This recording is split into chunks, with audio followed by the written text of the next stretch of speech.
ప్రభునందు ప్రిలారా, యేసు ప్రభు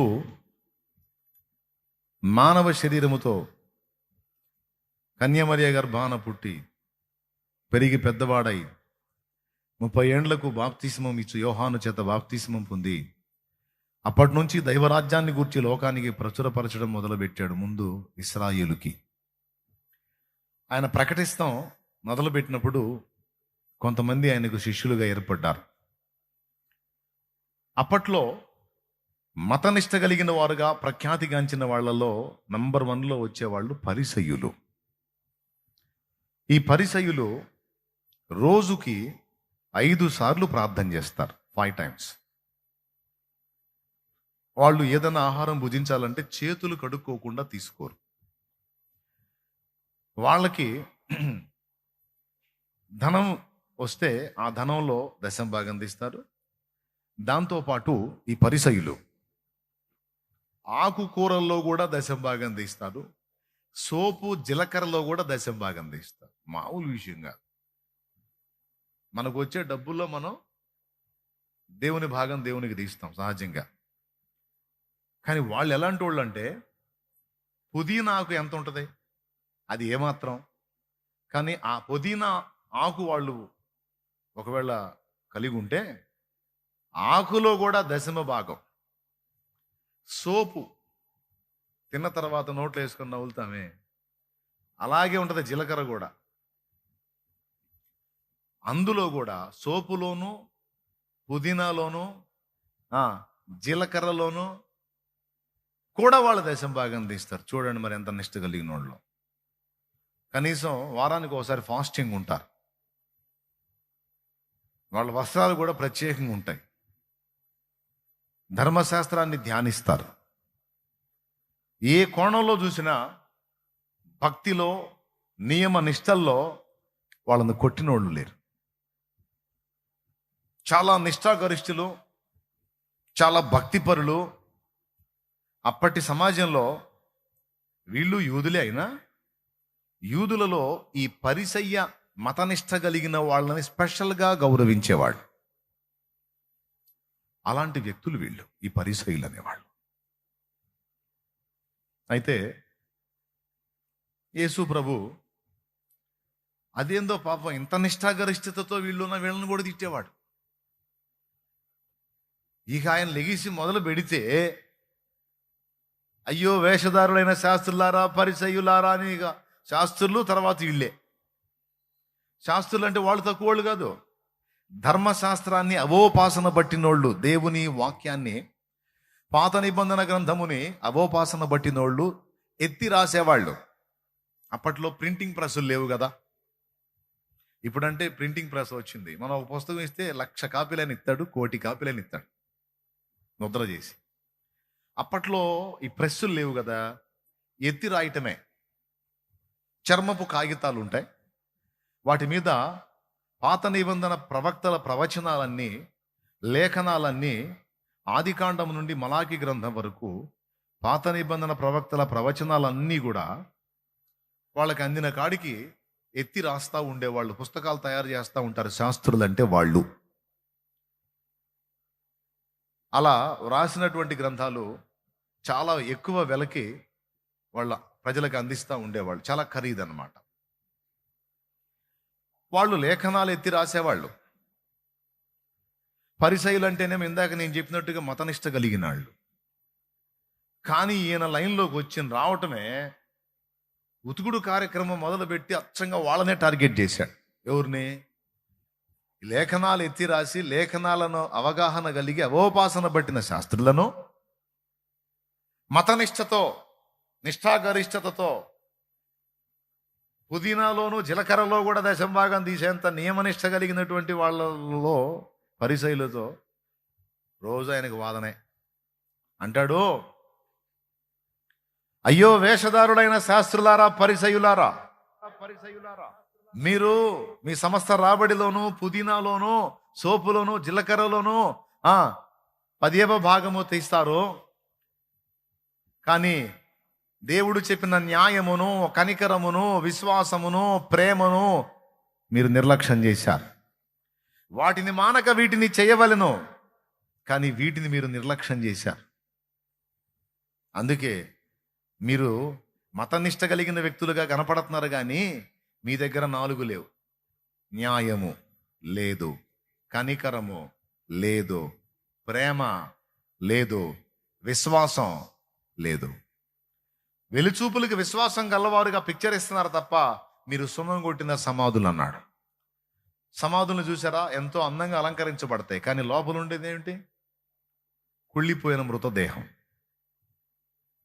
మీరు గిన్నెయు పళ్ళెమును వెలుపట శుభ్రపరుస్తారు, కానీ లోపల దోపుతోనూ అజితేంద్రియత్వంతోనూ నిండి ఉంటారు. మీ దగ్గర సాధుత్వం లేదు, జితేంద్రియత్వం లేదు.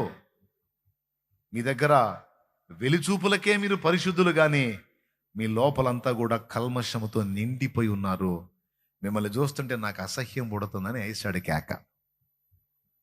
అదే పని వాళ్ళ కక్ష పుట్టి ఆయన సంపాలన్నంత కాడికి వెళ్ళిన దాకా వాళ్ళని గెలిచాడు. అదే ఆ టైంలో మనోళ్ళు కానీ ఉన్నట్టయితే, ఇప్పుడు వాళ్ళు కానీ ఉన్నట్టయితే యేసు ప్రభు కోసం ప్రార్థన చేసేవాళ్ళు భారంగా. ఏమన్నా తెలుసా? ఎట్ట పడితే అట్ట మాట్లాడి పడితే వాళ్ళని గల్దించుకుంటున్నాడు. ప్రవ్వా, నీ బిడ్డని కంట్రోల్ చేయను ఆయన, ఈయన ఏం చేస్తారనే టెన్షన్ పుట్టి మేము చేస్తున్నాం ప్రవ్వా అని ఇప్పుడు నా కోసం కొంతమంది ప్రార్థన చేస్తారే. దేవునికి స్తోత్రం, హల్లెలూయా.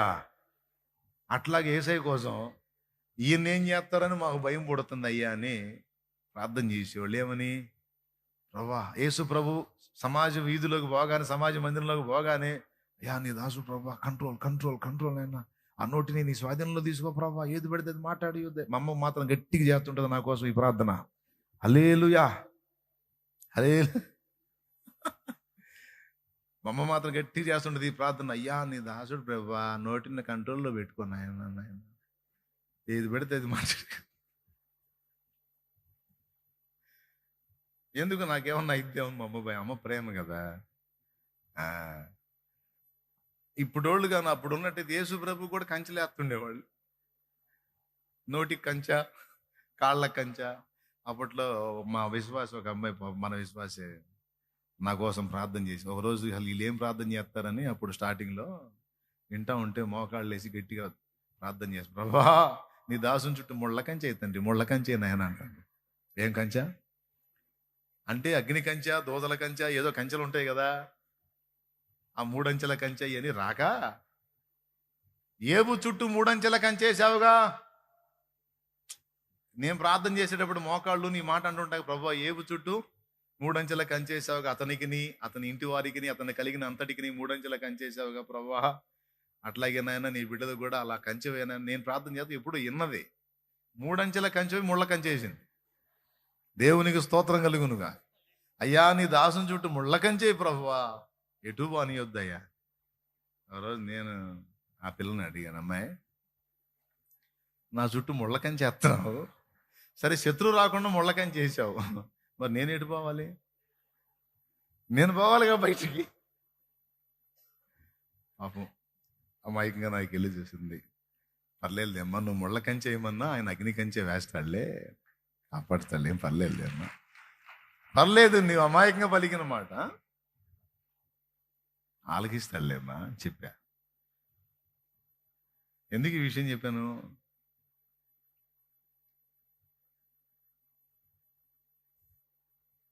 యేసు ప్రభు మాటలు మాట్లాడినప్పుడు ఆ మాటలు కానీ ఇప్పుడు మనోళ్ళు కానీ అప్పట్లో ఉంటే 2 చేసేవాళ్ళు. ఒకటి, యేసు ప్రభుకి తడవకు ఒక వార్నింగ్ ఎత్తుండేవాడు. ఏం ప్రభు నువ్వు మంచోడు, నీ వెంట తిరుగుతుంటే అందరిని కొనుక్కొచ్చుకుంటా ఏంది నువ్వు? మీరు సున్నం కొట్టిన సమాధులు అంటావు, మీరంతా తేడా అంటావు, మీరు పళ్ళెము గిన్నె వెలపడిగా అడుగుతారు, మీరు లోపల ఫుల్ తేడా అంటావు. వాళ్ళతో మనకెందుకయ్యా, వీళ్ళతో మనకెందుకయ్యా, దారిని పోయే తగిలించుకుంటుంది ఏంది వేసాయి. అబ్బో నీ వెంట ఉంటే మమ్మల్ని కూడా దండించేటట్టున్నావు నువ్వు, నీకు వందనాలయ్యా మేము రావు నీ వెంట అని సర్దుకోవటం అనేది ఒకటి జరిగిద్ది. రెండోదేమో ఈ మనిషి చెప్పిన ఏనడని ప్రార్థన చేసేవాడు. కానీ ఆయన ఆగుతాడా? ఆయన వచ్చిందే మనుషుల మనోనేత్రాలు వెలిగించడానికి, అనేకుల విమోచన క్రయధనంగా తన ప్రాణం పెట్టి తిరిగి లేవడానికి. ఆచారము కాదు, నిజమైన ఆత్మీయత అంటే ఏమిటో సమాజానికి చూపడానికి, నేర్పడానికి లైన్లోకి వచ్చాడు నజరేయుడగు యేసు. అలాంటి సమయంలో ఓ పరిసయుడికి ఒక జబ్బు తగ్గింది. ఒక జబ్బు అతనికి అంటరాని జబ్బు ఏదో వచ్చింది, తగ్గింది. ఆ జబ్బు తగ్గింది దానికి గాను, అయ్యా నా జీవితంలో కార్యం చేసావు ప్రభా, నా ఇంట భోజనం అని పిలిచాడు. ఆహ్వానాన్ని మన్నించి ఆ ఇంట భోజనానికి వెళ్ళాడు ప్రభు. అతను పరిసయుడే అయినా ఆహ్వానాన్ని మన్నించి వెళ్ళాడు. సరే వెళ్ళి కూర్చున్నాడు.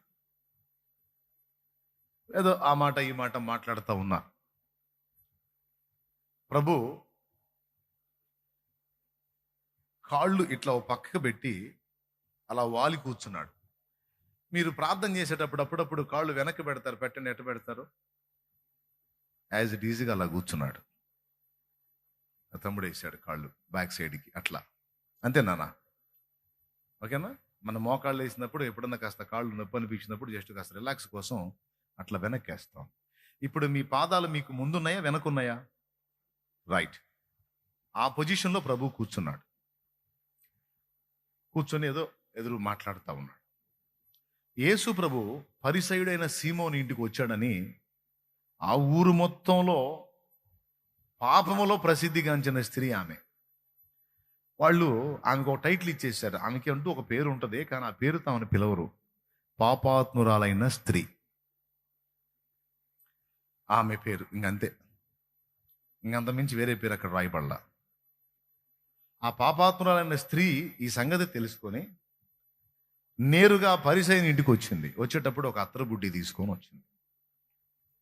వచ్చి ఆ యేసు ప్రభు పాదాలు వెనక తట్టుంటే ఆయన ఎదుటికి రాకుండా ఆయన వెనక పాదాల దగ్గర ఉండి ఆ పాదాల దగ్గర కూర్చొని ఈ ముఖాన్ని ఆ పాదాలు కానిచ్చి ఏడుస్తుంది. ఎంత ఏడ్చిందంటే ఆ రెండు కాళ్ళు తడిసిపోయినాయి.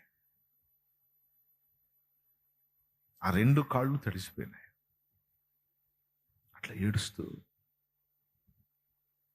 తల వెంట్రుకలతో ఆ కాళ్ళు తుడుస్తూ తెచ్చిన అత్తర్ని ఆయన పాదాలకు పూస్తూ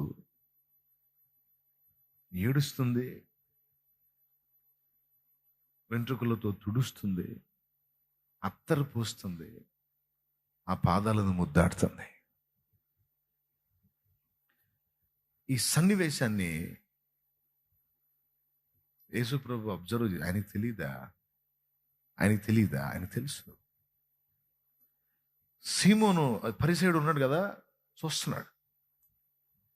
ఆమెకెళ్ళి చూస్తున్నాడు, ఈయనకెళ్ళి చూస్తున్నాడు, ఆమెకెళ్ళి చూస్తున్నాడు, ఈయనకెళ్ళి చూస్తున్నాడు. కడుపు మండిపోతుంది. ఇతనేంటంటే ఇశ్రాయేల్లో ఒక ప్రవక్త లేచాడు, నాడు ఏలియా ఎలీషాల్లాగా అద్భుతాలు చేసే ప్రవక్త లేచాడు, నా జీవితంలో కూడా కార్యం జరిగింది, అద్భుతమైన ప్రవక్త అని ఆహ్వానించాడు.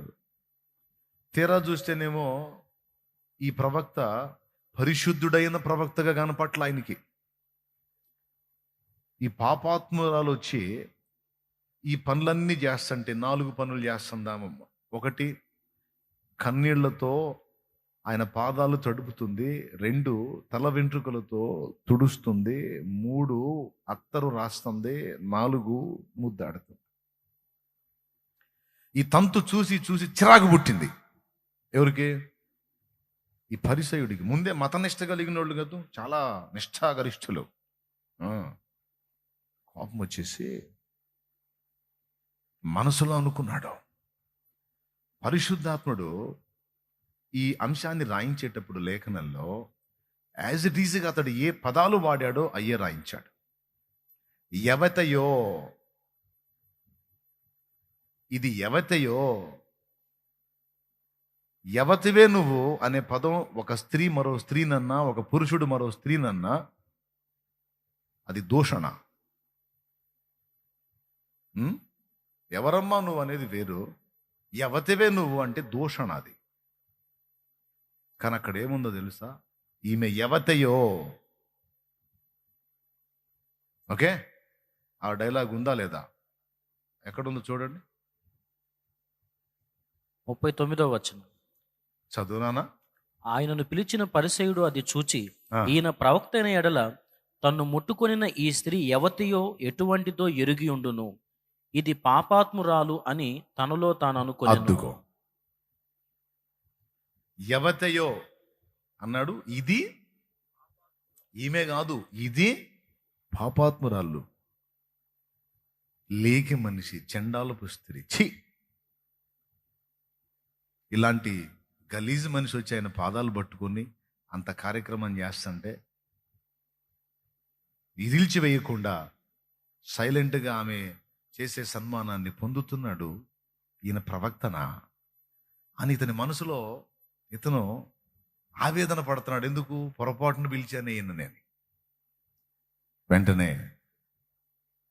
ప్రభువారు అప్పటిదాకా ఆమె చేస్తున్న ఆ కార్యం వైపు చూస్తున్నాడు. ఏడుస్తుంది, కన్నీళ్లతో కాళ్ళు కడుగుతుంది, వెంట్రుకలతో తుడుస్తుంది, అత్తరు పోస్తుంది. మరి తన కాళ్ళకు అలా చేస్తున్నప్పుడు ఆమెను అబ్జర్వ్ చేస్తా ఉన్నాడు. ఎప్పుడైతే ఈ సీమోన్ ఆ మాట అనుకున్నాడో, ఈ పరిసయుడు అలా అనుకున్నాడో, ఈమె ఎవతయో ప్రవక్త అయితే ఆయనకు తెలియదా, ఇది పాపాత్మురాలని ఇట్లాంటి మాటలు ఎప్పుడైతే అనుకున్నాడో టక్కున సీమోనికి వెళ్ళి తిరిగాడు. బయటికల్లా లోపల, అంటే లోపల అనుకుంటే నాకు తెలియదు అనుకున్నాడు. అర్థమైందా? యోహాను సువార్త 2లో ఉంటుంది, ఆయన ప్రతి మనుషుని ఆంతర్యం ఎరిగినవాడు.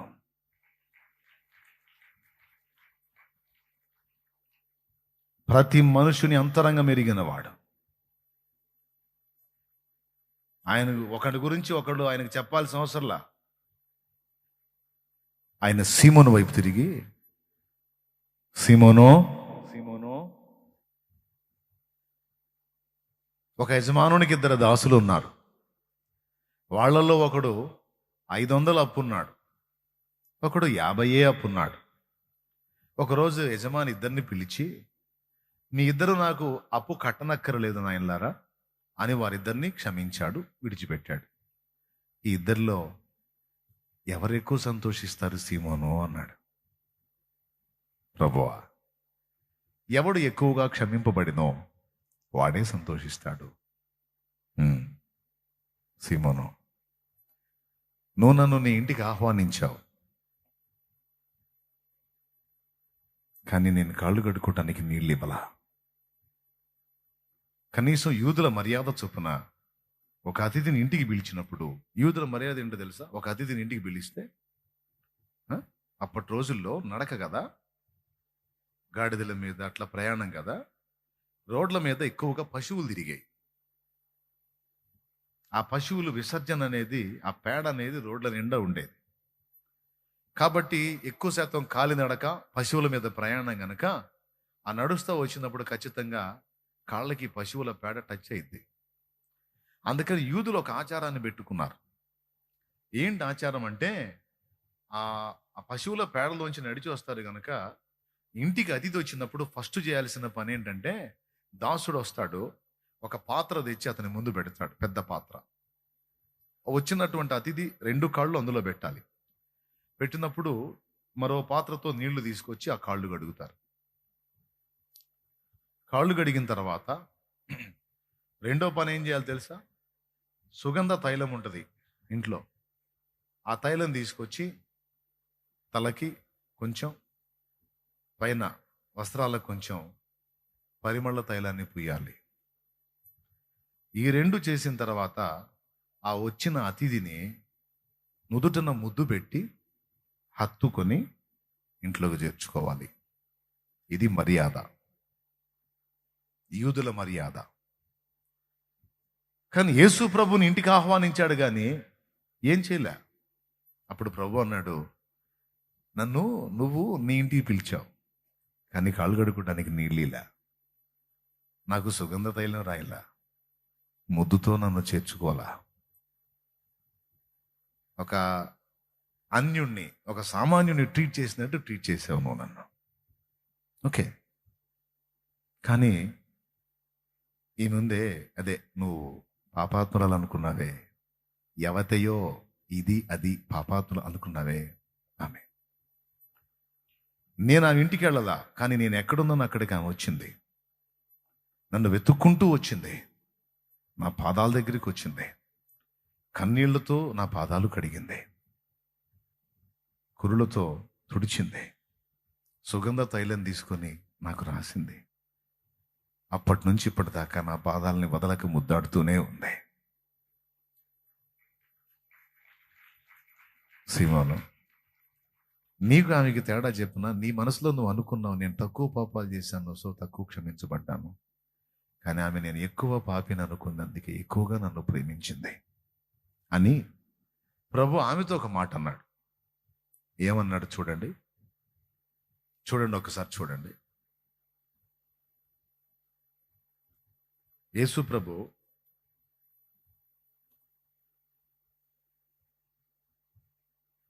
48వ వచనం చదువునానా. నీ పాపములు క్షమింపబడి ఉన్నవి అని ఆమెతో అనెను. దేవునికి స్తోత్రం కలుగునుగాక. సో పాయింట్ నెంబర్ 1, యేసు ప్రభు పాదముల చెంత ఒక వ్యక్తి వచ్చి అక్కడ ఆశ్రయించినప్పుడు ప్రభు చేసినటువంటి మొదటి కార్యం ఏంటంటే వారి పాపములను ఆయన క్షమించాడు, ఆమె పాపాలని. ఇప్పుడు ఆమె సంగతి కొద్దిగా ఆలోచిద్దాం కొంచెం. వాస్తవంగా పుట్టిన ప్రతి మనిషి జీవితంలో ఏదో ఒక సందర్భంలో, ఏదో ఒక విషయంలో, ఏదో ఒక విధంగా తప్పులు చేస్తానే ఉంటాడు. నా జీవితంలో పుట్టిన దగ్గర నుంచి ఇప్పటిదాకా ఒక్క తప్పు లేదు, ఒక్క పాపం లేదని చెప్పగలిగే వ్యక్తులు ఎవ్వరూ ఈ భూమి మీద లేరు. అనా నాకు తెలిసి కొన్ని, తెలియక కొన్ని, నా జీవితంలో కూడా పాపాలు జరిగినాయి అన్నోళ్ళు చేతులు ఎత్తండి. నేను 2 చేతులు ఎత్తుతాను. అవునా? రైట్, దించండి. అందరం పాపులమే. కానీ మన దగ్గర ఉన్న దరిద్రం చెప్పనా, మన దగ్గర ఉన్న దరిద్రం పాపులమని మనం ఒప్పుకుంటాం, కానీ నేను పాపినే కానన్నా, అమ్మో అంత దరిద్రం అయితే కాదు. అన్నా నేను పాపినే కానీ మరి వాడంత దరిద్రం అయితే కదా, అబ్బో వాడు అమ్మో మా పరమ గలీజాడు. అన్నా నేను పాపినే కాదంటలేదు నేను, కానీ ఆమంత లేకైతే కాదు అని ఇతరులతో పోల్చుకొని మనకు మనమే సర్టిఫికేట్ ఇచ్చుకుంటాం. ఏమనంటే సమ్ బెటర్, కొంత పర్వాలేదు, నేను మరి అంత గలీజ్ అయితే కాదు, మరి అంత చండాలం అయితే కాదు, నేను కొంచెం బెస్ట్, పర్వాలేదు అని. పాపం విషయంలో బాగా వినండి నాయన, పాపం విషయంలో ఆ కేటాయింపులు ఏం లేవు. అర్థమైందా? పాపి పాపే, తెలిసి చేసినా తెలియక చేసినా, కొన్ని చేసినా ఎక్కువ చేసినా పాపి పాపే. జైల్లో పడ్డోడిని ముద్దాయని అంటారు, కానీ హత్య చేసినోడినే ముద్దాయని, జేబు కొట్టినోడిని పెద్దాయని అనరు. అర్థమైందా? ఇద్దరూ జైల్లో ఉన్నారు, ఇద్దరు ముద్దాయిలే. పాపం కూడా అందరినీ అలా బంధించింది. కానీ మనుష్య నైజం చెప్పనా, దేవుని ముందుకు వచ్చినప్పుడు కావచ్చు, మన మనస్సాక్షి విషయంలో కావచ్చు, మనం చాలా మెళకువగా జాగ్రత్తగా ఉండాలి. మన గురించి మనం సర్టిఫై చేసుకోకూడదు. దేవుడు చెప్పాలి. దేవుని ముందుకు వెళ్ళినప్పుడు నేను కొంచెం పర్వాలేదు ప్రభా, మరి వాళ్ళంతా చేదర కాదు, వీళ్ళంతా చండాలం కాదనే పరిసయ్యపు మనసు మనకు ఉండకూడదు. ఇది చాలా కీలకమైన విషయం. ఇప్పుడు యేసు ప్రభు దగ్గరికి వచ్చి నా స్త్రీని గురించి ఆలోచిద్దాం. ఓ మాట చెప్తానండి, కాళ్ళు తడిచేంత ఏడ్చిందంటే మీరు ఏడవండి చూద్దాం, ఎన్ని కన్నీళ్ళు వస్తాయో, ఆ కన్నీళ్లు కాళ్ళు కడుగుతాం ఏమాత్రం వస్తాయో చూద్దాం. ఒక్కసారి ఎప్పుడన్నా ఆ విషయాన్ని గురించి ఆలోచించారా? ఒక మనిషి ఏడవాలంటే సినిమా వాళ్ళు ఆ గ్లిజరిన్ కొట్టుకొని ఏడుస్తారు ఆ కళ్ళలో. అర్థమైందా? కానీ రియల్గా ఒక మనిషి ఏడవాలంటే చాలా బాధ కలిగి హృదయములో కదలిక వచ్చినప్పుడు, హృదయం స్పందించినప్పుడే కళ్ళల్లోంచి కన్నీళ్ళు వస్తాయి. ఇది సైంటిఫిక్గా రుజువైన విషయం. ఒక వ్యక్తి కళ్ళల్లోంచి కన్నీళ్లు రావాలంటే గుండెకి కళ్ళకి టచ్ ఉంది, లింక్ ఉంది. ఇక్కడ హృదయం కదిలితేనే కళ్ళల్లోంచి కన్నీళ్ళు వస్తాయి. అర్థమైందా? ఈ హృదయం ఎప్పుడు కదిలిద్దంటే కొన్నిసార్లు శరీరానికి బలహీనత కలిగినప్పుడు, బాధ తట్టుకోలేక హృదయం స్పందించినప్పుడు కన్నీళ్ళు వస్తాయి. రెండవది మనస్సు నలిగినప్పుడు, మానసిక ఒత్తిడికి గురైనప్పుడు, మనస్సు నలిగినప్పుడు, లోపల మానని వేదన ఉన్నప్పుడు గుండె కదిలిద్ది, దాన్ని బట్టి కన్నీళ్ళు వస్తాయి. సమాజమంతా పాపులే, కానీ సమాజమంతా పాపులే అయినా ఎవరి పాపాలు వాళ్ళు గుర్తించట్లా. అందరూ కలిసి ఆమెను పాపాత్మురాలన్నారు. కొవ్వెక్కి కొంతమంది పనులు చేస్తారు, తప్పుడు పనులు. కొవ్వెక్కి ఒళ్ళుపై తెలియకుండా విచ్చలవిడి అడుగులు వేస్తారు కొంతమంది. కానీ జానుడు పొట్టను నింపుకోవటానికి, లేదా తన కన్నవాళ్ళకి అంత అన్నం పెట్టుకోవడానికి ఏ విధమైన ఆదరణ లేక కొంతమంది తలంచుతారు.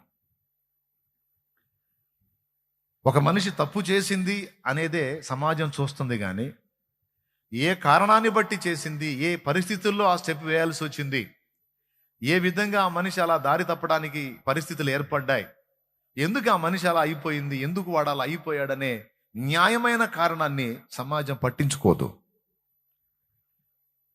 చేసిన తప్పునే వాళ్ళు చూస్తారు, కానీ తప్పు వెనక అసలు కారణాలు ఏంటనే న్యాయ విమర్శ, న్యాయమైన ఆలోచన సమాజంలో మెజారిటీ ప్రజలు చెయ్యరు. సమాజానికి తెలిసింది ఒకటే, తేడానా? తేడా. అవును, ఎదుటోళ్ళని తేడా అంటున్నావు, అసలు నువ్వు మంచిదానివేనా? ఎదుటోళ్ళని తేడా అంటున్నావు, అసలు నువ్వు మంచోడివేనా?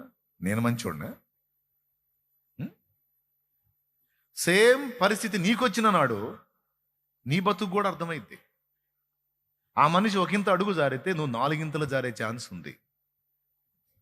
ఇది సేవ ఆరంభంలో దేవుడు నాకు నేర్పిన పాఠం. ఎదుటి వాళ్ళని చిన్న చూపు చూడకుండా, అడుగు జారిన వాళ్ళని తృణీకరించకుండా, వాళ్ళకు చెయ్యిచ్చి లేవనెత్తి వాళ్ళని ఆదరించి నిలబెట్టడానికి నా తండ్రి నాతో మాట్లాడిన మాట ఇది. జాగ్రత్త నా కుమారుడా అని. కొడితే గట్టిగా.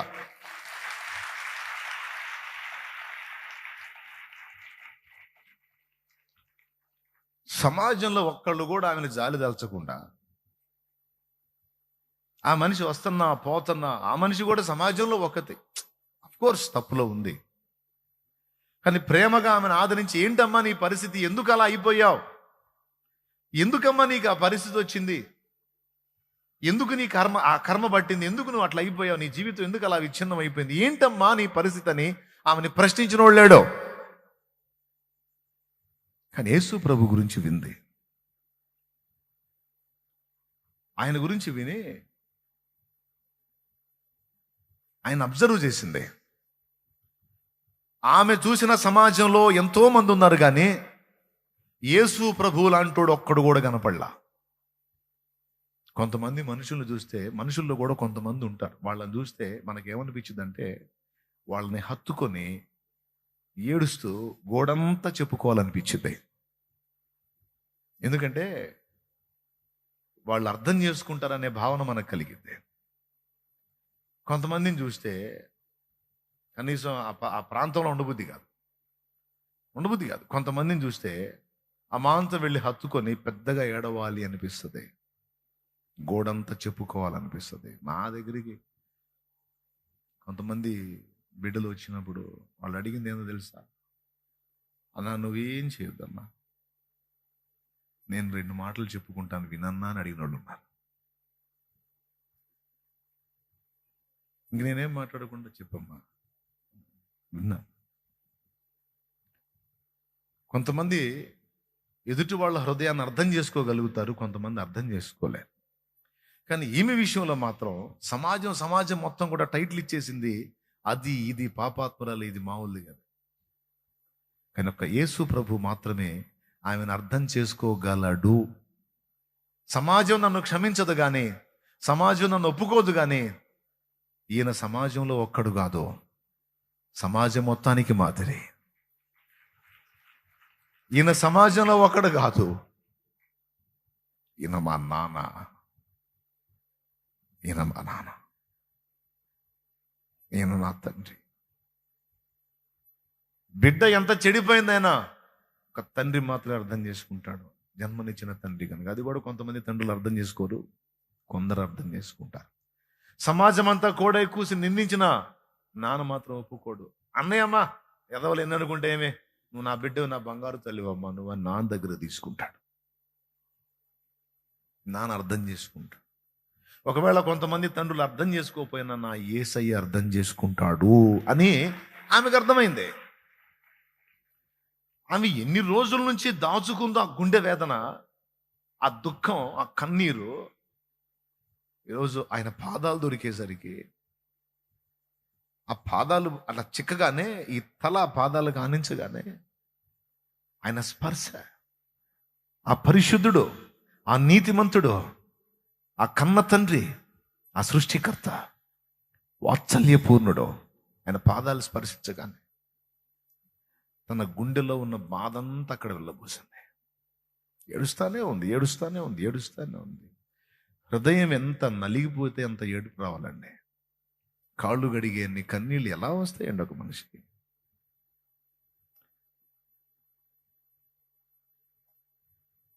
ఆ కన్నీళ్లతో ఆయన కాళ్ళు గడిగే, ఏం అడగలే. ఆమె పరిస్థితి చూడండి, ఆయన ఎదుటికి కూడా పోలా, ఎదుటికి పోలా, పోయే ధైర్యం ఆమెకు లేదు. ఆమె తనలో తాను అనుకుంది, నీ ఎదుట నిలిచి నీకు ఉపచారం చేసే అర్హత నాకు లేదయ్యా, నీ ఎదుట నిలిచి నీకు ఉపచారం చేసే అర్హత నాకు లేదు. అందుకే నీ వెనక రాసుంది గ్రంథంలో, ఆయన వెనక తట్టు నిలిచి, దేవునికి స్తోత్రం కలుగును గాక. ఎక్కడ? ఆయన వెనక తట్టు. ఏం ఎదురు రావచ్చుగా, రల్లా. కానీ సీమోను ధైర్యంగా ఎదురు కూర్చున్నాడు. కానీ ఈమె వెనక కూర్చొని ఆయన పాదాలు పట్టుకొని ఏడుస్తూ తన స్థితిని తాను చాటుకుంది. అది చూడండి, ఆ పిక్చర్ వేశాడు. దేవునికి స్తోత్రం కలుగును గాక. హల్లెలూయా. నేను చెప్తున్నాను, ఈ రాత్రి ఇక్కడ కూర్చున్న వాళ్ళకి, లైవ్లో వీక్షించే వాళ్ళకి, యేసు ప్రభు దగ్గర నీకు కావాల్సినవన్నీ దొరుకుతాయని ఎన్నోసార్లు చెప్పాను. మనకు కావాల్సిన వాటన్నిటిలో మొట్టమొదటిది, అత్యవసరమైంది, కీలకమైంది, ప్రాముఖ్యమైనది ఏంటో తెలుసా? క్షమ, క్షమ, కృప. మనకి ఆయన కృప కావాలి, ఆయన క్షమ కావాలి. ఆయన క్షమించకపోతే, ఆయన రక్తంతో మనల్ని కడక్కపోతే, మన ఎడల కృప చూపకపోతే నీకు నాకు దిక్కు లేదు, మనుగడ లేదు, రేపు ఘోరమైన పరిస్థితి. అందుకే చెప్తున్నాను, రక్షణ పొందనోళ్ళకి చెప్తున్నాను, రక్షణ పొందినోళ్ళకి కూడా చెప్తున్నాను. రక్షణ పొందిన వాళ్ళకి నా ప్రభు దగ్గర కృప దొరుకుతుంది, క్షమ దొరుకుతుంది. రక్షణ పొందిన వారికి కూడా ఆత్మీయ బాల్యంలో నువ్వు పడుతూ లెగుస్తూ నిన్ను నువ్వే నిర్ణయించుకుంటావు, నేను అన్ఫిట్, అయోగ్యురాలనని. నో నో నో, లేదు లేదు లేదు. నీ మెచ్యూరిటీ లెవెల్స్ని బట్టి నువ్వు అలా కొనసాగుతున్నావు. ఇంకొంతకాలం నువ్వు అలాగున్న దేవుల్లో కొనసాగినప్పుడు తప్పకుండా నువ్వు నిలబడతావు, తప్పకుండా నువ్వు బలపడతావు. ఈరోజు నీ పట్ల నీకున్న ఫీలింగ్ ఏదో, నేను దేవుని సముఖంలో ఉన్నాను కానీ నేను పనికిరాను, నేను సరైనవాడిని కాదు, నేను మంచివాడిని కాదు, మంచిదాన్ని కాదు అని, ఓకే, నీ చర్యలను బట్టి నీకు అలా అనిపిస్తుంది. కానీ నేను చెప్తున్నాను, నా ప్రభు దగ్గర నీకు క్షమాపణ దొరుకుతుంది. ఎప్పుడో సంవత్సరానికి ఒకసారి, 6 నెలలకు ఒకసారి, ఆదివారం ఒకసారి కాదు, ప్రతిరోజు నువ్వు ఆయన పాదాల దగ్గరికి వెళ్ళి ఆయన పాదాలను నీ కన్నీళ్లతో తడిపి నువ్వు క్షమను వేడవచ్చు, కృపను వేడవచ్చు. ఖచ్చితంగా దొరుకుతుంది. ఎందుకంటే ఆయన బహుగా క్షమించువాడని రాసుంది. కృప చూపుటకు ఆయన పిసినిగొట్టు కాదు, పేదవాడు కాదు, కృప చూపుటకు ఆయన ఐశ్వర్యవంతుడు అని రాసుంది. యేసు ప్రభు పాదాల దగ్గరికి వచ్చి ప్రతి భక్తుడు, క్రీస్తునందున్న ప్రతి విశ్వాసి, సేవకుడు, పరిచారకుడు అన్న భేదం లేకుండా ఆయన పాదాలు మనకి దొరకబుచ్చుకొని మనం ఫస్ట్ అడగాల్సింది ఏవేవో కాదమ్మా, ఏవేవో కాదు. దోష పరిహారం, పాపక్షమాపణ అడగాలి మొదట. ఈ రాత్రి ఇంతగా మనం ఆయన పాదాల దగ్గరికి వచ్చేసాం. ఆయన పాదాల దగ్గరికి వచ్చాం. ఈరోజు పాదాల దగ్గరికి వచ్చాం. ఎన్నో సమస్యలతో, ఎన్నో ఇబ్బందులతో, ఎన్నో ఒత్తిళ్లతో, ఎన్నో శోధనలతో, ఎన్నో ఓటములతో, ఎన్నో బలహీనతలతో, ఎన్నో ఆటుపోట్లతో ఈరోజు ఆయన పాదాల దగ్గరికి వచ్చాం. వచ్చిన వాళ్ళ పరిస్థితులు, ఎవరి పరిస్థితులు బాగలేవు. ఎవరికి తగ్గ వేదనలు వాళ్ళకు ఉన్నాయి, ఎవరికి తగ్గ కన్నీళ్ళు వాళ్ళకు ఉన్నాయి, ఎవరికి తగ్గ సమస్యలతో వాళ్ళు నలిగిపోతున్నారు. కదిలిస్తే ఏడుస్తారు, పైకి ఏదో నవ్వు పులుంకొనట్టు నవ్వుతా తిరుగుతున్నారు, కానీ గుండె నలిగిపోయి ఉన్నారు. అయినా సరే నా ప్రభు పాదాల దగ్గర సమాధానం దొరుకుతుందని ఆయన పాదాల దగ్గరికి వచ్చారు.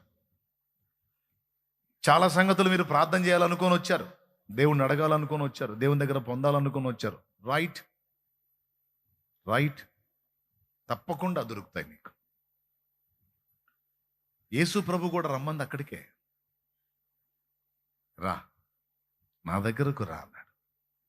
ఆయన పాద సన్నిధికి రమ్మని పిలిచాడు. మనం ఆశ్రయించాల్సినటువంటి అద్భుతమైనటువంటి స్థలం, ఆశ్రయపురం, ఆయన పాద సన్నిధి.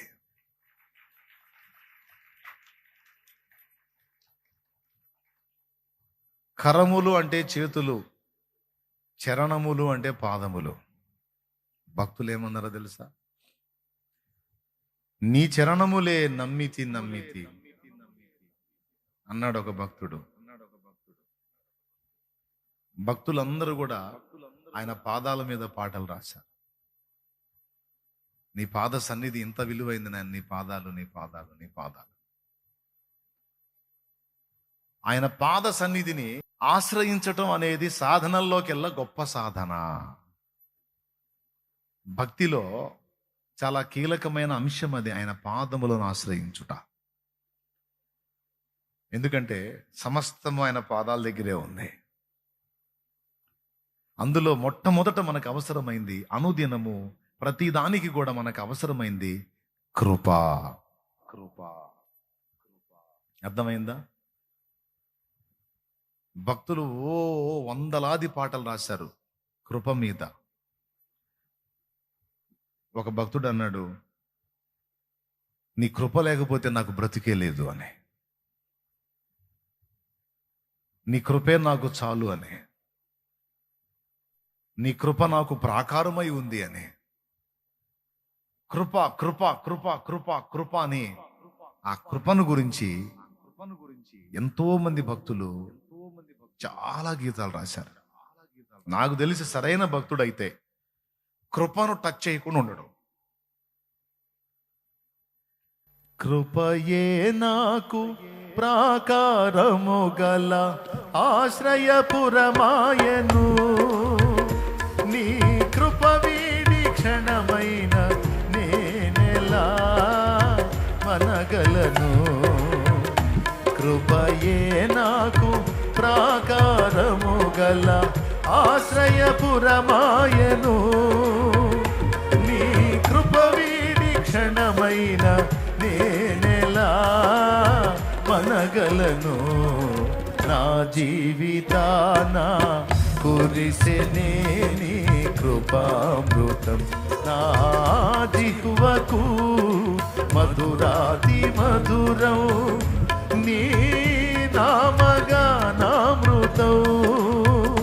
నీ కృపలోనే అనుక్షణం తృప్తి పొందెదను, నీ కృపలోనే అనుక్షణం తృప్తి పొందెదను. Praise the lord. గుర్తుపెట్టుకో, నేను ప్రార్థన చేస్తే జవాబు వచ్చింది అంటావు నువ్వు. పెద్ద మొనగాడు అని ఇవ్వాలా నీకు జవాబు? పెద్ద మొనగత్తు అని ఇవ్వాలా నీకు జవాబు? ఎందుకు ఇవ్వాలి నీకు? ఏమంత మంచిదాను అని, ఏమంత మంచోడు అని, ఏం గొప్పతనం నీ దగ్గర ఉందని నీ ప్రార్థనలకు జవాబులు ఇవ్వాలి. నువ్వు పిలిస్తే స్పందించాలి. నువ్వు అడిగితే నీకు అందుబాటులోకి వచ్చి ఇవ్వాలి దేవుడు. నేను చెప్పనా? యోగ్యతలను పరికించాడంటే ఒక్క ప్రార్థన కూడా జవాబు రాదు. కానీ నువ్వు చేసిన విజ్ఞాపనల్లో మెజారిటీ జవాబులు పొందావు. దేన్ని బట్టి నీ ప్రార్థన ఆలకించడో తెలుసా? కృప. కృప. కృపను బట్టి నీ ప్రార్థన వినబడింది అక్కడ. కృపను ఆధారం చేసుకొని, కృపను బట్టి నీ మొరకు జవాబు ఇచ్చాడు ఆయన. ఆ కృపే లేని నాడు నీ రక్షణ, నీ ప్రార్థనకు జవాబు హుళక్కే లేదు. అందుకే కృప ఎంత కీలకం అంటే అంత కీలకం. నాకు కూడా దేవుడు ఓ పాట ఇచ్చాడు, ఉన్నదంతా కృపలోనే ఉందని. కృప చాలును, నీ కృప చాలును, ఎన్నటెన్నటికి నీ కృప చాలును, తరతరములకు నీ కృప చాలును, కృప చాలును, నీ కృప చాలును. ఐశ్వర్యము కంటే కృప ఉత్తమం, జీవము కంటే నీ కృప ఉత్తమం. ఐశ్వర్యము కంటే కృప ఉత్తమం, జీవము కంటే నీ కృప ఉత్తమం. కృపయే లేకుంటే మనుగడ లేదు, కృపను మించిన వెన్నిది లేదు. కృపయే లేకుంటే మనుగడ లేదు, కృపను మించిన వెన్నిది లేదు. కృప చాలును, నీ కృప చాలును, ఎన్నటెన్నటికి నీ కృప చాలును. పడనా? తరతరములకు నీ కృప చాలును, కృప చాలును, నీ కృప చాలును. కృపలోనే పాప క్షమాపణ, కృపలోనే ఇలా మా రక్షణ. కృపలోనే పాప క్షమాపణ, కృపలోనే ఇలా మా రక్షణ. కృపలోనే మా నిరీక్షణ, కృపలోనే మా క్రమశిక్షణ.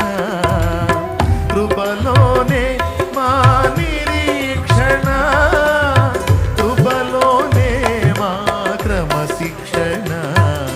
కృప చాలును, నీ కృప చాలును, ఎన్నటెన్నటికి నీ కృప చాలును, తరతరములకు నీ కృప చాలును, కృప చాలును, నీ కృప చాలును, కృప చాలును, యేసు కృప చాలును.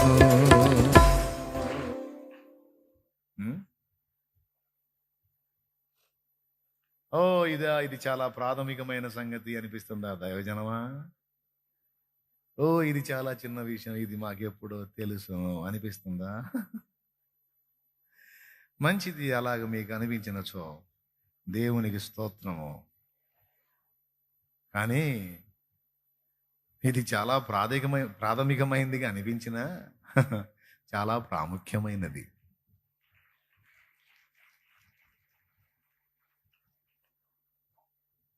ఎందుకంటే అదంతే కృప. ఆ కన్నీళ్లు చూశాడు, ఆ దీన మనసు చూశాడు, ఆ వేదన చూశాడు, ఆ పశ్చాత్తాపం చూశాడు.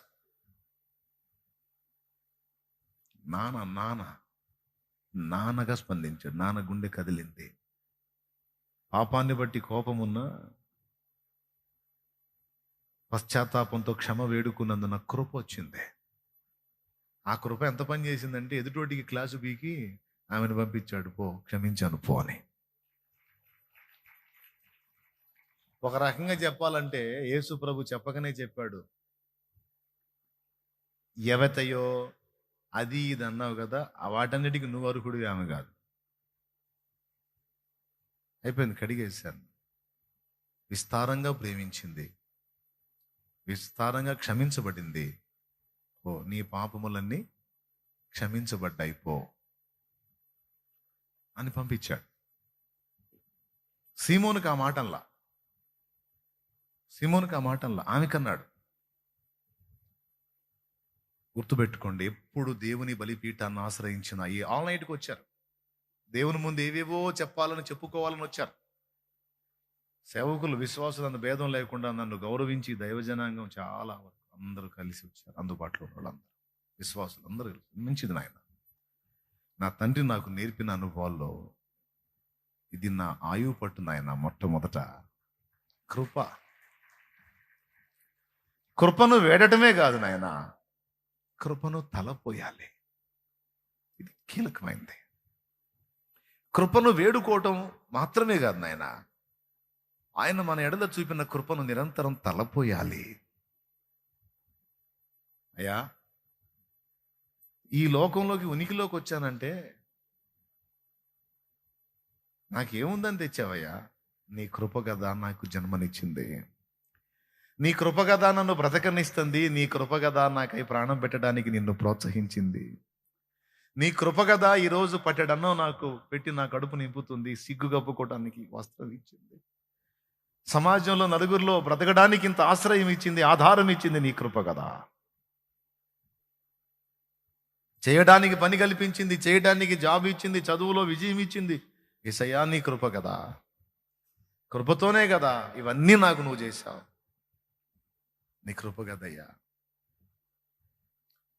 అని ఆ కృపను తలపోయటం అనేది ఎంత అద్భుతమైన విషయం అంటే హ్యాపీ ఫీల్ అవుతాడు. అందుకే భక్తులు కృపను పాడారు. గలగల పారే సెలయేరులా నాలో ప్రవహించే నీ కృపా, శిలయైన నా హృది కరిగించెనే, వెలయేలేని నీ కృపా, కృపా కృపా కృపా యేసుని కృపా, ఎరుగని రీతిగా నన్ను దర్శించే నీ కృపా, ఇంతవరకు కాచెనే చెంత నుండి నీ కృపా, ఇంతవరకు కాచెనే చెంత చేరి నీ కృపా, అంతము వరకు నడిపించునే, అంతేలేని నీ కృపా, అంతము వరకు నడిపించునే, అంతేలేని నీ కృపా, కృపా కృపా కృపా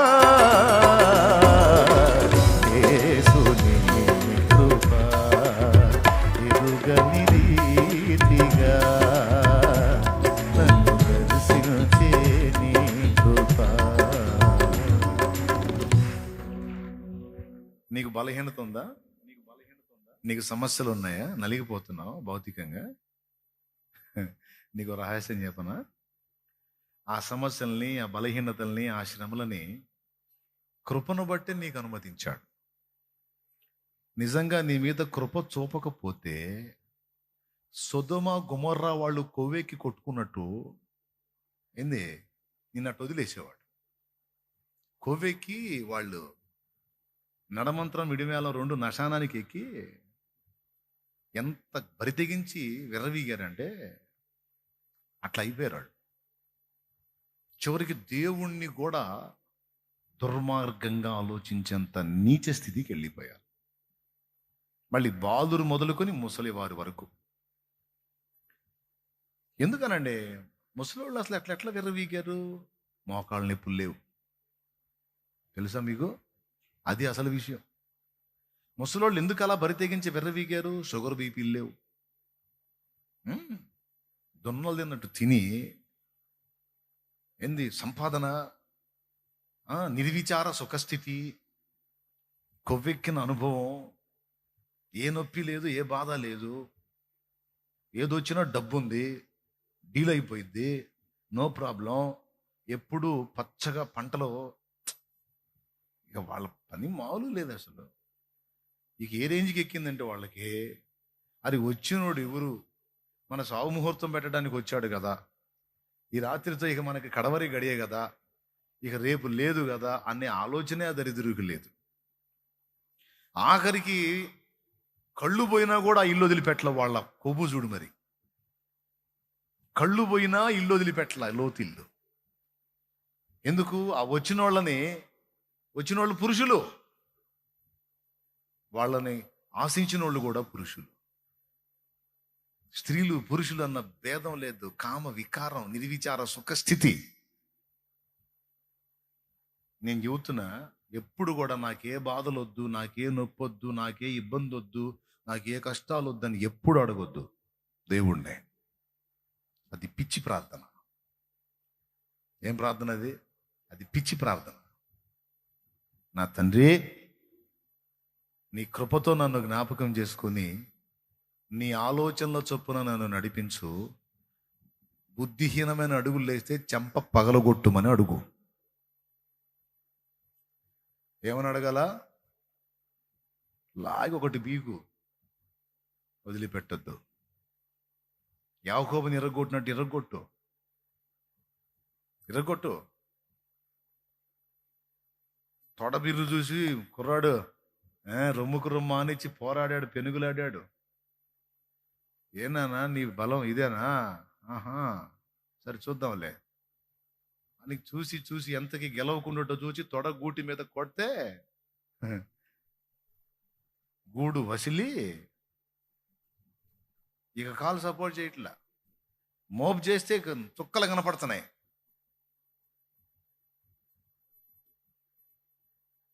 ఈరోజు కొన్ని సమస్యలు, కొన్ని ఇబ్బందులు, కొన్ని బలహీనతలు, కొన్ని ఆటుపోట్లు నీకు నాకు అనుమతించబడ్డాయి అంటే నేను చెప్తున్నా గ్యారెంటీగా కృప. నిన్ను నాశనానికి అప్పచెప్పదలుచుకోవాలా. సొదొమ గొమొర్రా వాళ్ళలాగా నిన్ను నాశనం చేయదలుచుకోవాలా. నువ్వు బాగుండాలని కోరుకున్నాడు, బతికుండాలని కోరుకున్నాడు, ఆయన కొరకు బ్రతకాలని కోరుకున్నాడు. నీవు 10 మందికి దీవెనకరంగా ఉండాలని కోరుకున్నాడు. విరిగి నలిగిన హృదయం గలవాడిగా, గలదానిగా నువ్వు తయారు కావాలని కోరుకున్నాడు. 10 మందికి పరిమళ సువాసనగా నీ జీవితం ఉండాలి అని ఆశించాడు. అందుకే అవసరమైనప్పుడు అవసరాన్ని బట్టి కొన్ని ప్రతికూలతలు రాణిస్తున్నాడు. నేను చెప్తున్నాను, ఈ రాత్రి ఆటుపోట్లు, ప్రతికూలతలు నువ్వు ఫేస్ చేస్తున్నావు అంటే కృప నీ మీద ప్రవహిస్తా ఉందని అర్థం. ఇందాక పాడారుగా మీరు, కృపలోనే పాప క్షమాపణ, కృపలోనే మా రక్షణ, కృపలోనే మా క్రమశిక్షణ నిరీక్షణ, కృపలోనే మా క్రమశిక్షణ. క్రమశిక్షణ అంటే ఏంటి చెప్పండి? క్రమముగా నడుచుకొనుటకు శిక్షణనిచ్చుట. ఆ విధమైన క్రమమైనటువంటి నడవడిలోనికి మనల్ని తేవటానికి మాస్టారు, మేడం గారు ఏం ఆడతారు?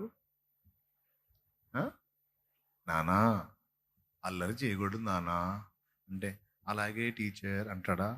అలాగే మ్యామ్ అంటాడా? అలాగా అని దువ్వితే ఇంకొంచెం ఎగురుతాడు.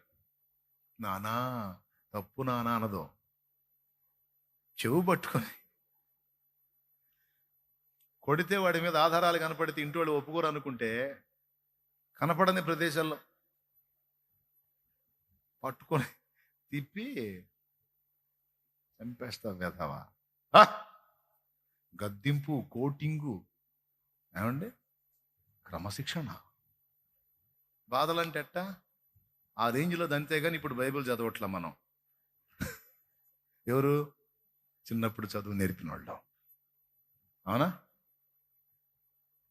అబద్ధాలు ఆడితే తన్నారు, పక్కాడి పెన్నో పెన్సిల్లో కొట్టేస్తే పచ్చడి అయ్యేటట్టు తన్నారు. చేస్తావా?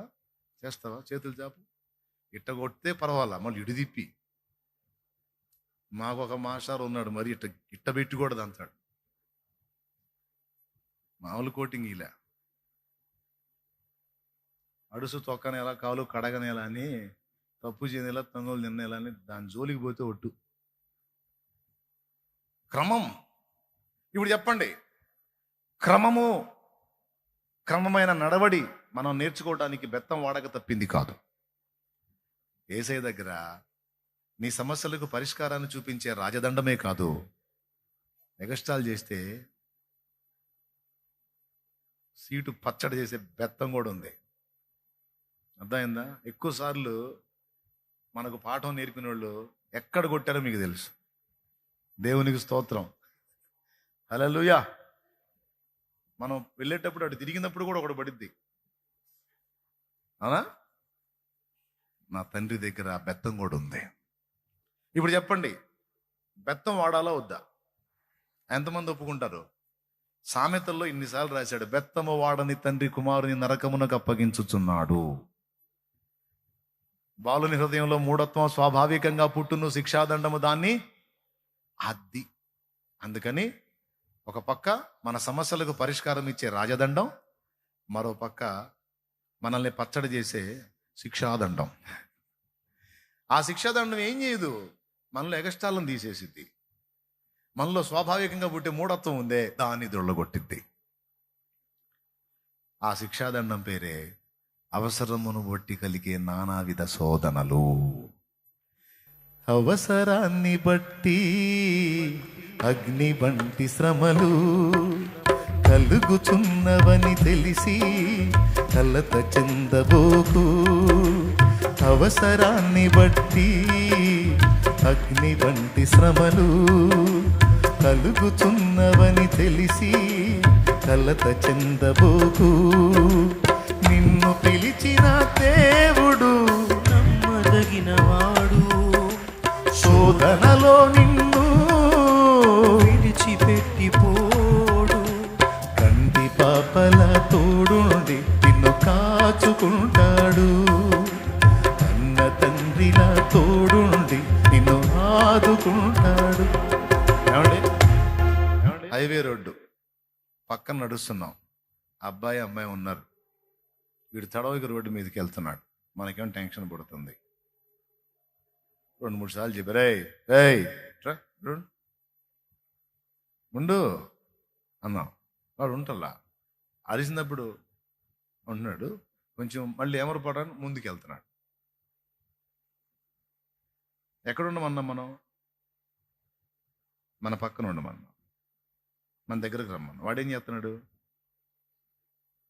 మాటికి వాడు ముందుకు వెళ్తున్నాడు. వెళ్తే ఏం జరిగిద్ది? ఏదైనా తగిలితే అప్పుడు ఏం చేస్తారు తెలుసా? పెద్దవాళ్ళు అమ్మగాని నాన్నగాని ఏం చేస్తారు తెలుసా? వీడు వయ్యారంగా ముందుకు వెళ్తున్నాడు అనుకో, ఫస్ట్ 2 సార్లు కేకేస్తారు, నాన్న అద్దరు ఇక్కడ పక్కకి వెళ్ళక నాన్న అంట. ఫస్ట్ నానే, ఫస్ట్ అమ్మే. అయినా సరే వీడు మళ్ళీ వెళ్ళాడు అనుకో, సైలెంట్గా దగ్గరికి పోయి లాగి పెట్టమని ఒకటి పీకుతాడు. అప్పుడు రుద్దుతాడు. ఏ దగ్గర ఉండమన్నానా? ఏం చేస్తున్నా అని వేస్తే కేక గడగడలాడితే ఇక ఎడుబడిగా. కొన్నిసార్లు ప్రమాదకరమైన అనుభవాల్లో నీకు అడుగులు పడుతున్నప్పుడు తప్పనిసరి పరిస్థితుల్లో నిన్ను దగ్గర తీసుకోవడానికి ఆయన యొద్దకు నీవు వచ్చున్నట్లు. ఎందుకంటే ఆయన యొద్ద నీకు భద్రత ఉంది, ఆయన పాదముల యొద్ద నీకు క్షేమం ఉంది, ఆయన పాదముల యొద్ద నీకు సంరక్షణ ఉంది, ఆయన పాదముల యొద్ద నీకు సమాధానం ఉంది, క్షేమం ఉంది. కానీ ఆ పాదాలు విడిచి నువ్వు దూరంగా తొలిగే ప్రమాదంలోకి వెళుతున్నప్పుడు కొడతాడు దెబ్బ. ఎందుకంటే ఆయన పాదాల దగ్గరికి రావాలని. అర్థమైందా? పండుకొని నిద్రపోతున్నాడు, తుఫాన్ రేగింది.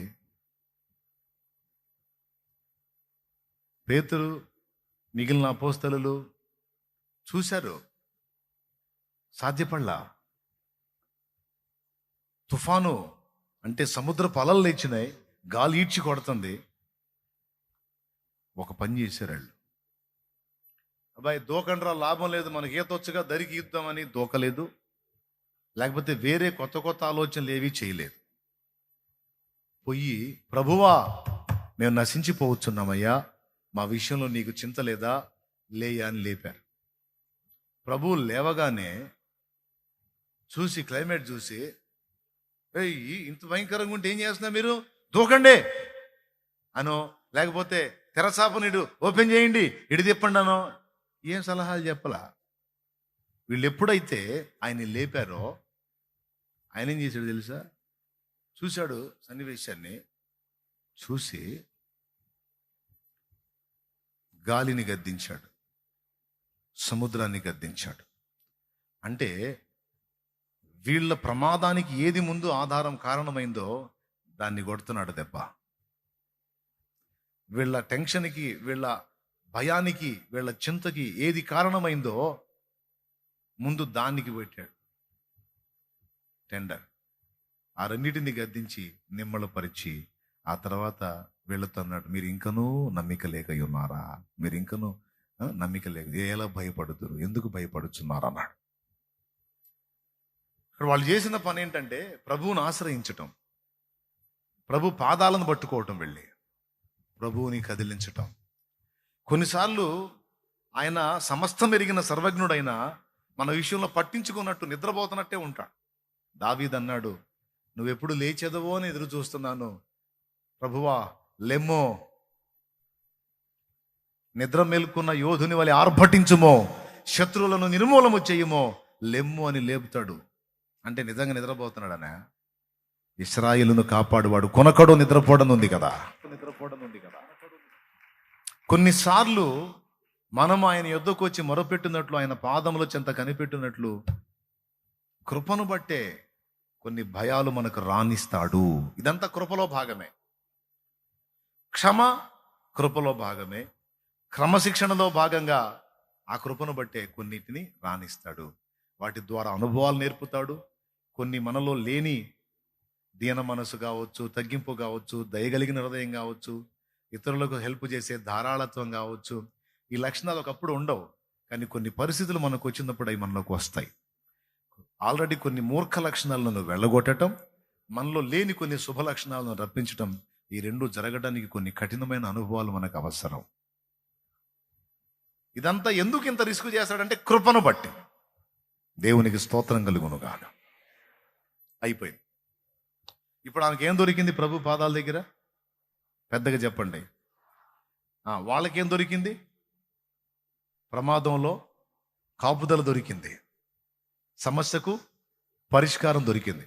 బాగుంది. ఇదంతా దేన్ని బట్టి? కృపను బట్టి. ఎక్కడ దొరికింది? ఆయన పాదాల దగ్గర. ఓకేనా? రైట్. ఈ రాత్రి మీరు దేవుని పాదాల దగ్గరికి వచ్చి మోకాళ్ళు వేసి దేవుని అడగబోతున్నారు. ఈ రాత్రే కాదు, ఎప్పుడు నువ్వు ప్రార్థన చేసినా ఫస్ట్ నువ్వు గుర్తించాల్సింది ఏంటంటే, నా జీవితంలో నీకు అభ్యంతరకరంగా ఉన్న లోపాలన్నీ కూడా నీ రక్తంతో కడుగు, కృపతో నన్ను జ్ఞాపకం చేసుకో.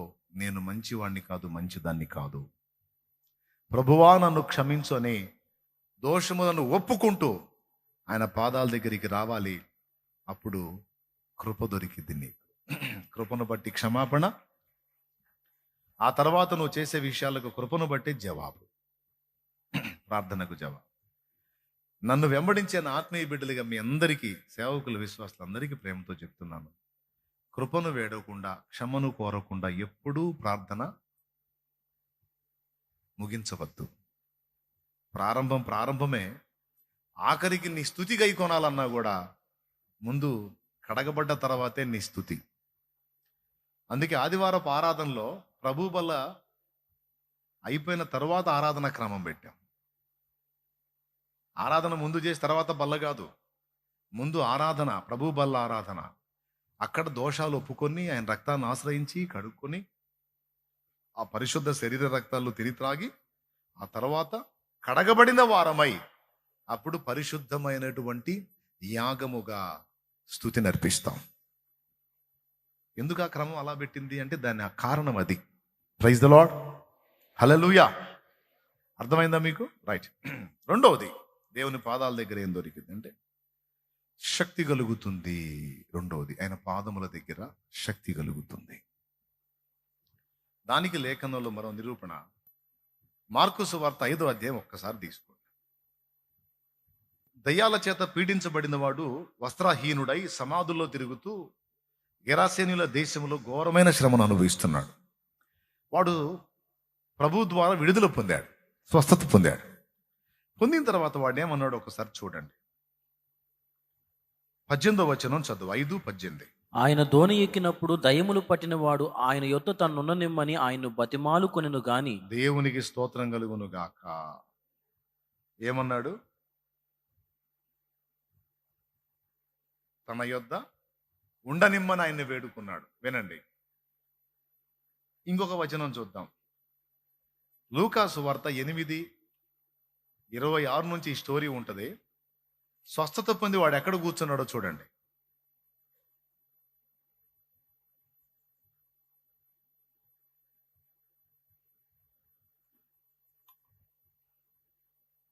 ఇరవై 26 నుంచి స్టోరీ ఉంటుంది. 35వ వచనం. చదువు. జనులు జరిగిన దాన్ని చూడవెళ్ళి యేసునొద్దకు వచ్చి దయ్యములు వదిలిపోయిన మనుషుడు బట్టలు కట్టుకొని స్వస్థచిత్తుడై యేసు పాదముల యొద్ద కూర్చుండట చూచి భయపడి కూర్చున్నాడు. ఆయన పాదాల దగ్గర కూర్చున్నాడు. దేవునికి స్తోత్రం కలుగును గాక. ఇందాక పాదాలను ఆశ్రయించిన దానికి ఏం దొరికింది? క్షమ దొరికింది, కృప దొరికింది, విడుదల దొరికింది, ధన్యురాలైంది, చరిత్ర పుటలో నిలిచింది, అయిపోయింది. ఇప్పుడు పాదాల దగ్గర కూర్చున్నోడికి ఏం దొరికిందో తెలుసా? శక్తి కలిగిందని చెప్తున్నాను నేను. యేసు ప్రభుని, ప్రభువా నన్ను నీతో కూడా ఉండనిమ్మన్నాడు. ఏమండి, ప్రభు ఏమన్నాడు ఒకసారి చూడండి. ప్రభు ఏమన్నాడంటే, నువ్వు ఇంటికి వెళ్ళి నీ ఇంటి వారికి ప్రభువు నీకు ఎట్టి కార్యాలు చేశాడో ఆ సంగతులు చెప్పమని ప్రభు చెప్పాడు. అలా ప్రభు చెప్పకముందు, వానికి వెళ్ళి ప్రకటించు అనే పర్మిషన్ ఇవ్వకముందు వాడు ఎక్కడున్నాడు తెలుసా? ఆయన పాదముల దగ్గర ఉన్నాడు. ఓకేనా? ఆయన పాదముల దగ్గర ఉండి ఆయన సెలవు పొంది అతడు వెళ్ళి దెకపోలి అందంతటా ప్రకటింపన్న ఆరంభించిందని మార్కు 5లో ఉంది. దెకపోలి అంటే ఇంచుమించు 10 పట్టణముల సమూహము అని. ఈరోజు ఒక చిన్న గ్రామాన్ని కూడా, కనీసం మన వీధిని, మన కుటుంబాన్ని కూడా ప్రభావితం మనం చేయలేకపోవడానికి కారణం శక్తిహీనత. కానీ ఈ శక్తి వానికి ఎక్కడ దొరికింది అంటే చాలా సింపుల్గా, ఈజీగా మనకు కనపడుతుంది. ఆయన పాదాల దగ్గర కూర్చున్నాడు. దీన్ని నిరూపణగా తీసుకొని అపోస్తలులకు ఆపాదిద్దాం. అపోస్తలుల్ని ప్రభు తన యొద్ద ఉండాలని కోరుకున్నాడు. తన పాదముల యొద్ద కూర్చుండి శక్తి పొందుకోవాలి అని ఆశించాడు. కావాలంటే మీరు చూడండి, మార్కు సువార్త 3:13లో ఆయన కొండ ఎక్కి తనకిష్టమైన వారిని పిలువగా వారు ఆయన యొద్దకు వచ్చిరి. వారు తనతో కూడా ఉండునట్లును దయ్యములను వెళ్ళగొట్టి అధికారం గల వారై సువార్త ప్రకటించుటకును వారిని పంపవలనని ఆయన 12 మందిని నియమించెను. బాగా వినాలి. ముందు దయ్యాలు వెళ్ళగొట్టి తర్వాత ప్రభు దగ్గరికి రావటమా? ముందు ఆయన దగ్గర ఉండి తర్వాత దయ్యాలు వెళ్ళగొట్టడమా? పెద్దగా చెప్పండి ప్లీజ్. నేను ముగించబోతున్నాను సంతోషంగా. పెద్దగా చెప్పండి. ఏది ముందు, ఏది వెనక? ఆయన పాదాల దగ్గర ముందు, తర్వాత దయ్యాలు వెళ్ళగొట్టే అధికారము, శక్తి లభిస్తుంది. చాలా చోట్ల మీకు మత్తయి సువార్త 10:1 చూడండి, అపవిత్రాత్మల మీద అధికారం ఇచ్చాడు. మార్కు 3:13 దయ్యాల మీద అధికారం ఇచ్చాడు.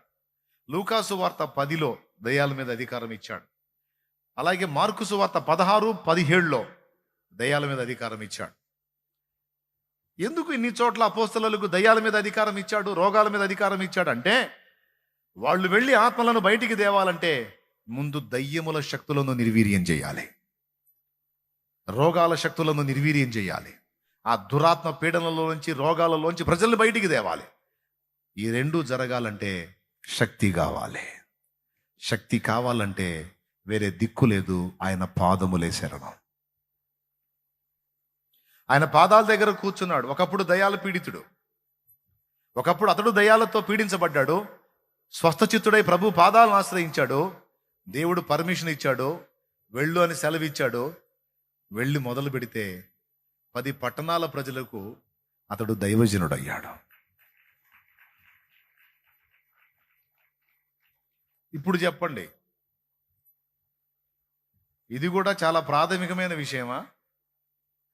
ఇది కూడా చాలా సింపులా? వినటానికి సింపులే కావచ్చు, కానీ సాధన చేయటానికి మాత్రం ఇది చాలా కష్టం. మనుషుల పాదాలను ఆశ్రయించడానికి తప్పిస్తాం, మనుషుల పాదాలు పట్టుకోవడానికి పరితపిస్తాం. రోగం వస్తే డాక్టర్ల కాళ్ళు పట్టుకుంటాం. అప్పులైతే ఎవడన్నా ఇస్తాడేమో, సహాయం చేస్తాడేమో అని ఉద్యోగం కోసం అధికారుల దగ్గరికి వెళ్ళి వాళ్ళ పాదాలు వీళ్ళ పాదాలు, వాళ్ళ పాదాలు వీళ్ళ పాదాలు, మనుషుల పాదాలను ఆశ్రయించడానికి అలవాటు పడిపోయాం. కానీ ఈరోజు లేఖనం గర్జిస్తుంది, ఎవడెవడి పాదాలను నువ్వు ఆశ్రయించడం కాదు పిచ్చి మొహమా, నా పాదాల దగ్గర కూర్చోవాలి. నువ్వు నన్ను అడగాల్సిందే. 200 రూపాయల కోసం 6గురిని అడిగా. సేవా జీవితపు ఆరంభంలో 200 రూపాయల కోసం, ఇది కూడా జ్ఞాపకార్థ కూటం పెడదానికి నా దగ్గర 200 ఉంటే, దానికి తోడు ఇంకొక 200, 400 ఉంటే 40 మంది సంఘం. అప్పుడు వాళ్ళకి ఏదో వెజిటబుల్ బిర్యానీ చేస్తానన్నాడు నా ఫ్రెండు. అరే ప్లేట్ కనీసం 10 రూపాయలు పడిద్దిరా. నా ఫ్రెండ్ 10 రూపాయల కాడికి రెడీ చేసినా కూడా 40 మంది కనీసం 400 అయింది, మరి 200 అంటే ఎట్లా అన్నాడు. అరే నువ్వు పెద్ద వంట మాస్టర్ అన్నావు, పనుడు అన్నావు, ఆ మాత్రం చేయలేవంటే మరీ 200 ఎట్టా? ఇంకొక 200 చూసుకో, 400 నేను చేసిస్తాను నీకు. 40 మందికి 40 ప్లేట్లు వస్తుంది, నేను చేసిస్తాను అంటే 200 ఏముంది, దొరుకుతాయి కదా అని. వినండి బ్రదర్, వినండి. 200 ఏమో దొరుకుతాయి కదా అని ఆ ఉన్న 200 వాడికి ఇచ్చి, సరే నువ్వు ఆ బిర్యానీలో కలిపి ఐటమ్ ఎంత ఏదో తీసుకొస్తానో తీసుకోను, నేను 200 రైస్కు చూసుకోమన్నావు కదా, నేను రైస్ రెడీ చేస్తాను అని ఒక విశ్వాసం ఉంటే పరిచయస్తుడు, ఆయన ఫైనాన్స్ ఇస్తుంటాడు డబ్బులు. ఆయన అడిగా, బ్రదర్ 200 కావాలి, మన దగ్గరికి వస్తాడు. మన అతనికి ఏం భయం కలిగిందో ఏమో, పాస్టర్ గారికి ఇస్తే మళ్ళీ పాస్టర్ గారి దగ్గర ఏం వసూలు చేస్తాం అనుకున్నాడు ఏమో. లేవన్నా నాకే 6,000 అప్పు అన్నాడు. ఏదో ఆయన సమస్య ఆయన చెప్పాడు. ఏంద్ర జనాలందరికీ అప్పు ఇస్తాడు, నాకీ లేదు 200 అని. సరే ఇంకొక దగ్గరికి వెళ్ళా, తెలిసిన సహోదరు ఉంటే ఆమెను అడిగితే, పాప ఆమె అయ్యా రాత్రి చీటీ పాట కట్టే లేవయ్యా. ఇంక నా బంధువులు మళ్ళీ వీళ్ళు కాకుండా ఒక మందిరానికి వెళ్ళా. ఆ మందిరానికి వెళ్ళి మందిరంలో ప్రార్థన చేస్తాను. ఎందుకు? దైవజనుడిని పంపించు, దైవజనుడు అయితే ఉంచుకొని లేవనడు, కొంతలో కొంత అయినా ఇస్తాడు. నేను అడిగింది 200 చాలా చిన్న మొత్తం కాబట్టి దైవజనుడిని అడిగితే తప్పకుండా నాకు 200 ఇస్తాడు. ఈరోజు గట్టెక్కింది. నా టెన్షన్ ఏంటంటే, ఆ ఉన్న 200 వాడిని చిన్నుల్లిపాయలు అల్లం తెమ్మని పంపించా. ఆ 200 ఉంటే సాయంత్రం కూటం అయిపోయిన తర్వాత బిస్కెట్లు చాయ్ తెప్పించేవాడిని. ఇప్పుడు చిన్నుల్లిపాయలు ఎట్టిస్తాం వచ్చిన వాళ్ళకి? దేవునికి స్తోత్రం కలుగును గాక. వచ్చిన వాళ్ళందరికీ విశ్వాసంతో ఉల్లిపాయ చేతిలో పెట్టలేంగా, పెడతాం. అది ఎవరన్నా చేస్తారా పని? ఇప్పుడు ఈ 200 నాకు దొరక్కపోతే నేను చేయాల్సింది అదే పనికి, రెండో మార్గం వెళ్ళేది. అమ్మ ఒట్టి చేతులతో పంపలేను, తలా ఉల్లిపాయ తీసుకొని పోనాల్సింది. మరి లేవు.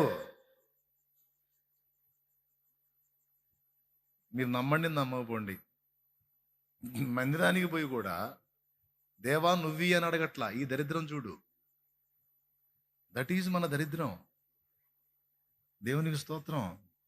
దేవుడి దగ్గరికి వెళ్ళి కూడా వాడికి దయ పుట్టించు, వీడికి దయ పుట్టించు, వాడి కనికరం పుట్టించు, వీళ్ళ కనికరం పుట్టించు అని అడుక్కుంటాం తప్ప నువ్వు కనికరించు అనే డైలాగే రాదు.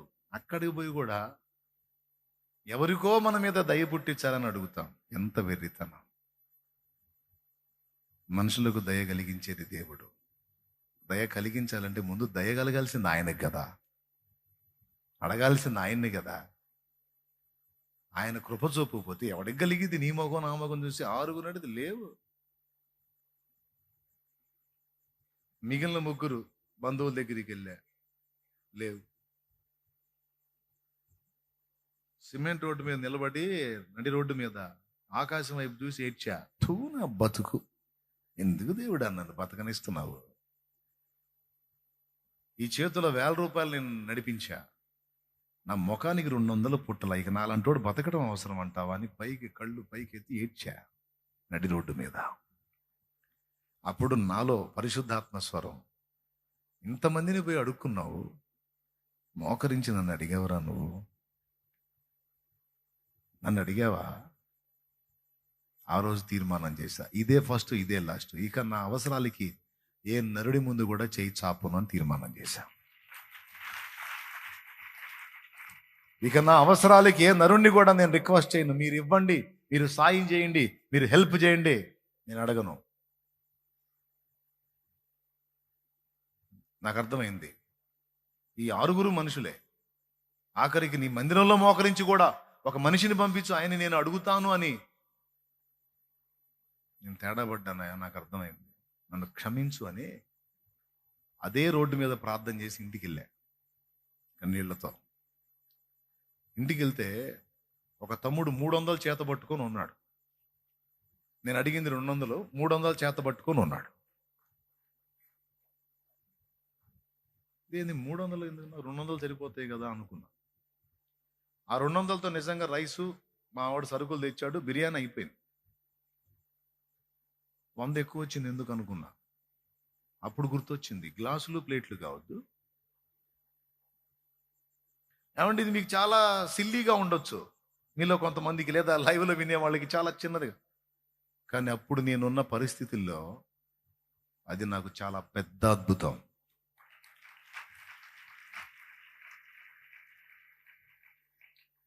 ఎక్కడి నుంచి పునాది వేసుకుంటూ వచ్చాడు తెలుసా? 200 దగ్గర నుంచి వేసుకుంటూ వచ్చాడు. 200 నీకు నాకు తేలిక, ఇప్పుడు 200 అంటే ఎంత? కానీ ఆ 200 దగ్గర పునాది వేసుకుంటూ వచ్చాడు. రేయ్, నేను నీకు తోడై ఉండకపోతే 200 కూడా పుట్టదు, నీకు జాగ్రత్త. నా పాదాలను ఆశ్రయించడం నువ్వు సాధన చేస్తే ఎంతైనా నీ కొరకు నేను చేయగలుగుతా.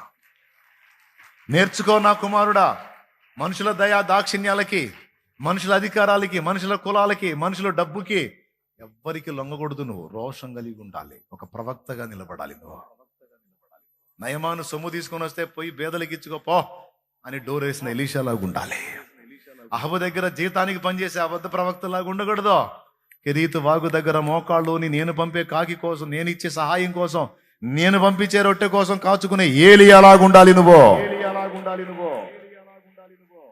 జాగ్రత్త, జాగ్రత్త. ఎక్కడ ఏ దశలో నేర్పాడు తెలుసా? 200 స్థితిలో నేర్పాడు. ఇక అప్పటి నుంచి ఇప్పటిదాకా అదే సాధన చేస్తాను. ఇక నువ్వు ఏ చెప్పినా లెక్క చేయ. నా దగ్గరకు వస్తే మంచిగా ప్రార్థన, అద్భుతంగా మంచిగా ప్రార్థన చేయించుకోవాలంటే కులం చెప్పొద్దు. నేను ఫలానా క్యాస్ట్ అని చెప్పి నా ముందు ఎచ్చులు పడ్డావంటే ఆ చేసే ప్రార్థన కూడా అన్సాటిస్ఫాక్షన్గా చేస్తాను, నీకు నెరవేరదు. నా దగ్గర మాత్రం బిల్డప్ పనికిరాదు. నీ అధికారాన్ని చెప్పొద్దు, నీ ఎచ్చులు ఏది చెప్పొద్దు. నువ్వు దేవుని సేవకుడి ముందుకు వచ్చావు, దేవుని ప్రతినిధి ముందుకు వచ్చావు. నువ్వు ఊళ్ళో ఎక్కడన్నా ఎచ్చులు పడు, ఎక్కడన్నా ఎగస్టాల్ చేయి. దేవుని మందిరంలో, దేవుని సముఖంలో, దేవుని పాత్ర ఎదుట మాత్రం ఎచ్చులు పడద్దు. పడ్డావంటే మనస్ఫూర్తిగా చేతులోంచి దీవించేది కూడా వెనక్కిపోయింది. అందుకనే కులాన్ని కానీ, ధనాన్ని కానీ, అధికారాన్ని కానీ ఏది కూడా, ఎందుకంటే ముందే చెప్పాడు, దేన్ని నువ్వు లక్ష్య పెట్టడానికి లేదు, దేనికి నువ్వు బెండ్ అవ్వడానికి లేదు, నీకందరూ సమానమే.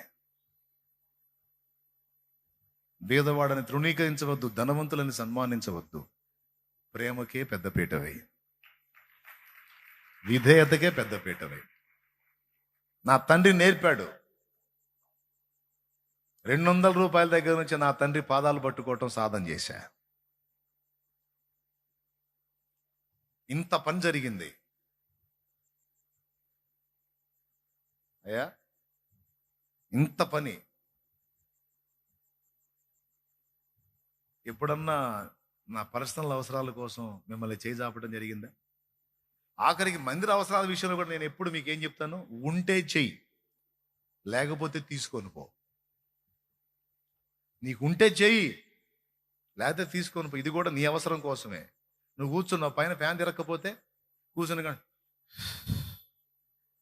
ఏమో అవన్నీ బాగానే ఉన్నాయి, గాలి అట్లా సావట్లే అంటావు కదా నువ్వే. మరి ఫ్యాన్ తేవాలంటే ఇది ఎంత అయింది అనుకున్నా? మరి మా తాత ఏమన్నా ఆస్తులు దాచిపెట్టిపోయాడు ఏంది?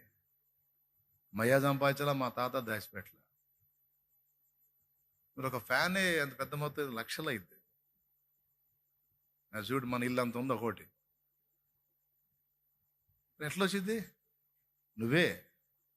అందుకే ఇది నువ్వు కూర్చున్న ల్యాండ్ దగ్గర నుంచి ఎంత కాస్ట్ ఇది? కూర్చున్న ల్యాండ్ పిచ్చ రేటు. నువ్వు ఉన్న మందిరం, నువ్వు అనిపించే వాష్రూమ్ దగ్గర నుంచి ప్రతిదీ కాస్టే. మరి నాకేం ఆస్తులు లేవుగా. కాబట్టి ఇది నీ అవసరం కాబట్టి చెప్తా నీకు. అది కూడా ఎట్లా చెప్తాను తెలుసా? ఖచ్చితంగా తలకింతయాలని ఎప్పుడు చెప్పలా. ఆ పని కూడా ఒక తప్పు చేశా స్టార్టింగ్లో. పాక మందిరం కడదామని మొదలుపెట్టి ఆ రోజు ఉన్నటువంటి జనాభాకి ఏం చెప్పానంటే, మనందరం తలకు ఒక 1000 వేసుకుంటే, మనం 100 మంది ఉన్నాం కాబట్టి ఓ ₹1,00,000 అవుతాయి. ₹1,00,000తో మనం రేకుల షెడ్ వేసుకోవచ్చు.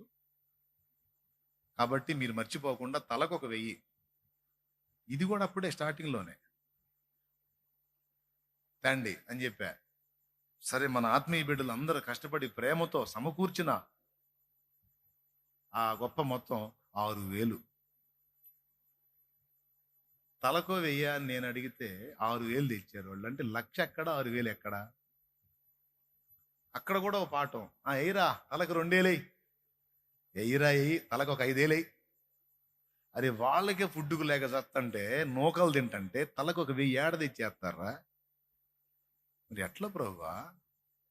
వాళ్ళని అడగదు, వాళ్ళు తలకు 1000 ఇవ్వకపోతే ఎట్ట ప్రభువా? మరి ఎట్లా? మరి మందిరం కట్టాలిగా ప్రభువా. వాళ్ళని కాదురా, ఎదరాయే అని ఇక్కడ కూర్చోబెట్టి నా దగ్గరికి రా నాన్న, నా దగ్గరికి రా. మోకాళ్ళుని ప్రార్థన చేయి నా కుమారుడా. అప్పుడు మోకాళ్ళుని ప్రార్థన చేశా. అప్పుడు కదిలిచ్చాడు ఆత్మల్ని. ఒక ఆయన వచ్చాడు, గుంటలు తీయించాం కదా, గుంటలు తీయటానికి వచ్చిన ఆయన గుంటల ఖర్చు ఇచ్చాడు, కాంక్రీట్ ఆయన వేయించాడు. పని చేయటానికి వచ్చిన ఆయన వర్కర్. ఇంకొక ఆయన ప్రేరేపించబడి ఐరన్ కంకరం మొత్తం తీసుకొచ్చి ఆడ తోలిపోయాడు. అంతా అయిపోయి చివరికి రేకుల దగ్గర ఆగింది. మళ్ళీ చూడు, ప్రతిదీ అనుభవమే. చెప్పేదా వద్దా? చీదర పుట్టట్లేదుగా. ఇది చీదర అనుకుంటే మొత్తం చీదర అయిపోద్ది. అసలు పొరపాటును కూడా లేదు. నీ లైఫ్ మొత్తాన్ని ఉపయోగపడి ఎట్లా నేర్పుకుంటా వచ్చాడు అనుభవాలు. ఇన్ని మజిలీలు ఏ విధంగా దాటి వచ్చానో, ఈ రోజుకి ఏమి నేర్చుకున్నాను అనేది వాళ్ళకి, మీకు అందరికి అర్థం కావాలి. అంతా రెడీ అయిపోయింది. ఇప్పుడు చివరి ఘట్టంలో రేగులకు డబ్బులు లేవు. అన్న అయిపోయింది, రేగులకు డబ్బులు లేవు. ఒక సోదరి ప్రేమతో ఆహ్వానించింది, అన్నయ్య మా ఇంటికి రండి, నేను దేవుని మందిరానికి కానుక ఇవ్వాలనుకుంటున్నాను అంది.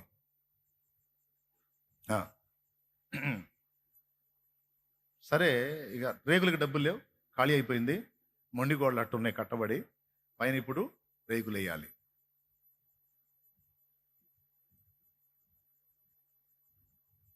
తరుగు పనులు ఉన్నాయి, రేకులు ఉన్నాయి. ఈ రెంటికి కలిపి ఖచ్చితంగా ₹15,000 అయింది. ఈ రెంటికి కలిపి. నా దగ్గర ఏం లేవు. ఇంకా సేపటికి పని వాళ్ళు వస్తారు. పొద్దున్నే తెల్లవారుజాము లేచి మోకాళ్ళు లేసా, ప్రభా స్తోత్రం నాయన స్తోత్రం. నాకు ఆ సోదరే కనపడుతుంది. ఎవరు కనపడుతుంది? ఆమె కనపడుతుంది. ప్రభా స్తోత్రం స్తోత్రం అంటే, అన్నయ్య ఇంటికి రండి, అన్నయ్య ఇంటికి రండి. అప్పుడు నేను చెప్పుకున్నాను, ఇప్పుడు నేను అడిగితే తప్పు. ఇస్తాను రమ్మంటే పోకపోతే ఓవర్ యాక్షన్ చేసినట్టు ఉంటుందేమో.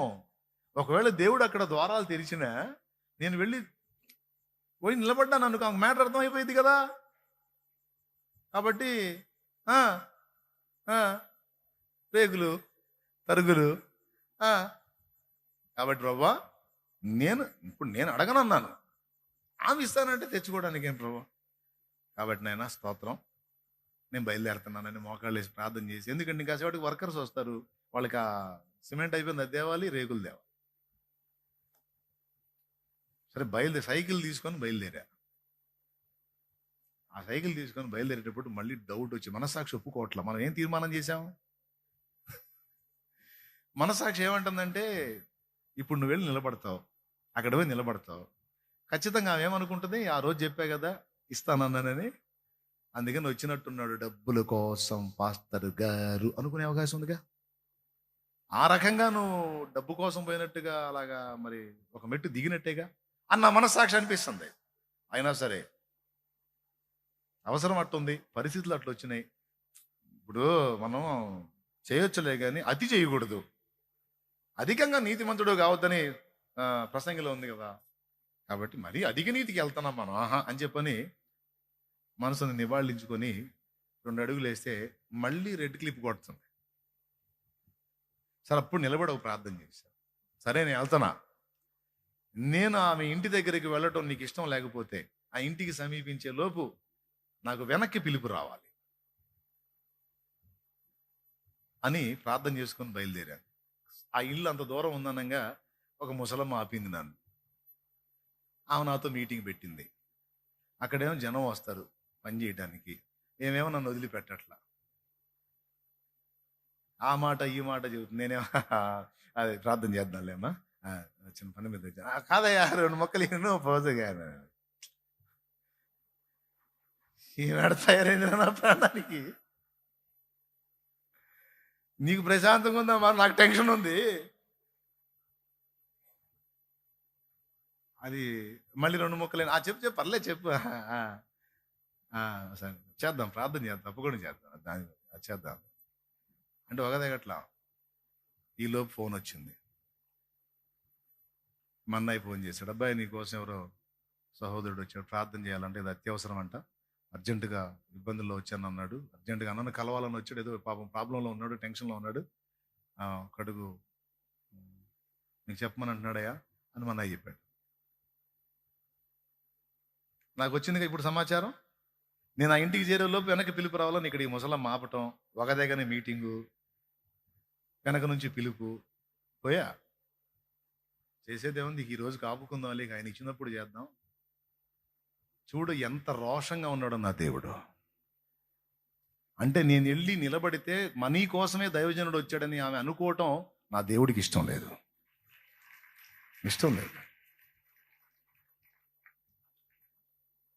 బాధతోనే వెళ్ళాను. ఎట్లా ఏం ఇంటికి వెళ్ళేసరికి ఆ తమ్ముడు అలా ఏమనుకోవద్దన్నా, మీరు ఏదో అత్యవసరంగా వెళ్ళి ఉంటారు, నేను వెనక్కి పిలిచాను, ఏమనుకోవద్దన్నా, ఏం లేదన్నా, నేను మనీ ఇవ్వాలని వచ్చానన్నా అని డబ్బులు తీసి నా చేతుల్లో పెట్టాడు. అవి అక్షరాల 15,000 ఉన్నాయి.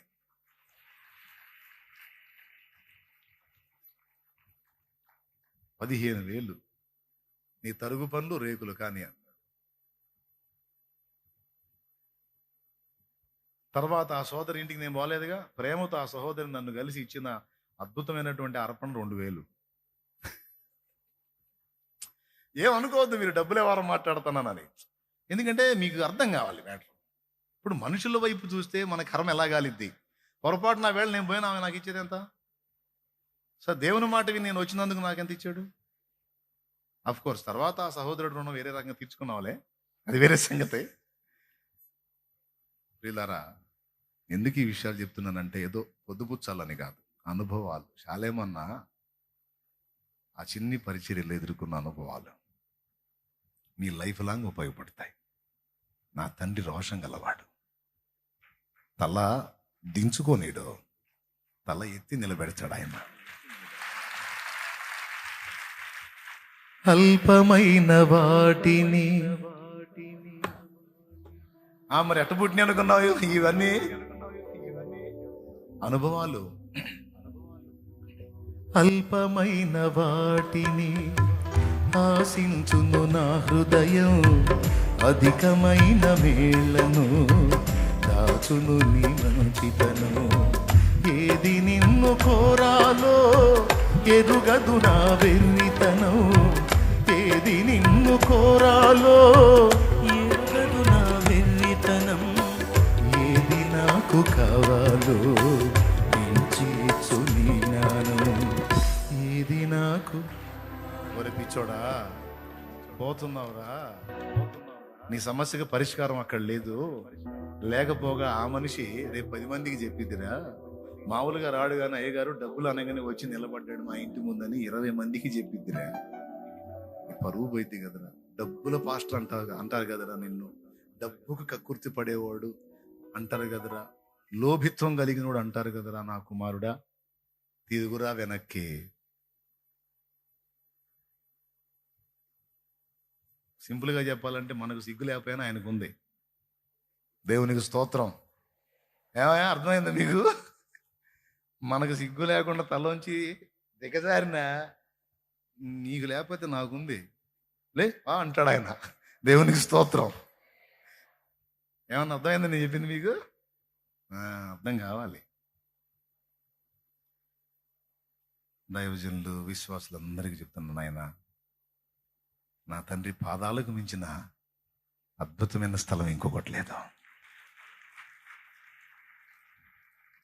అక్కడ కృప దొరికిద్ది, అక్కడ క్షమ దొరికిద్ది, అక్కడ ఆత్మకు బలం దొరికిద్ది, పరిచర్య కావాల్సిన శక్తి దొరికిద్ది, అదే సేవకు కావాల్సిన సమృద్ధి దొరికిద్ది.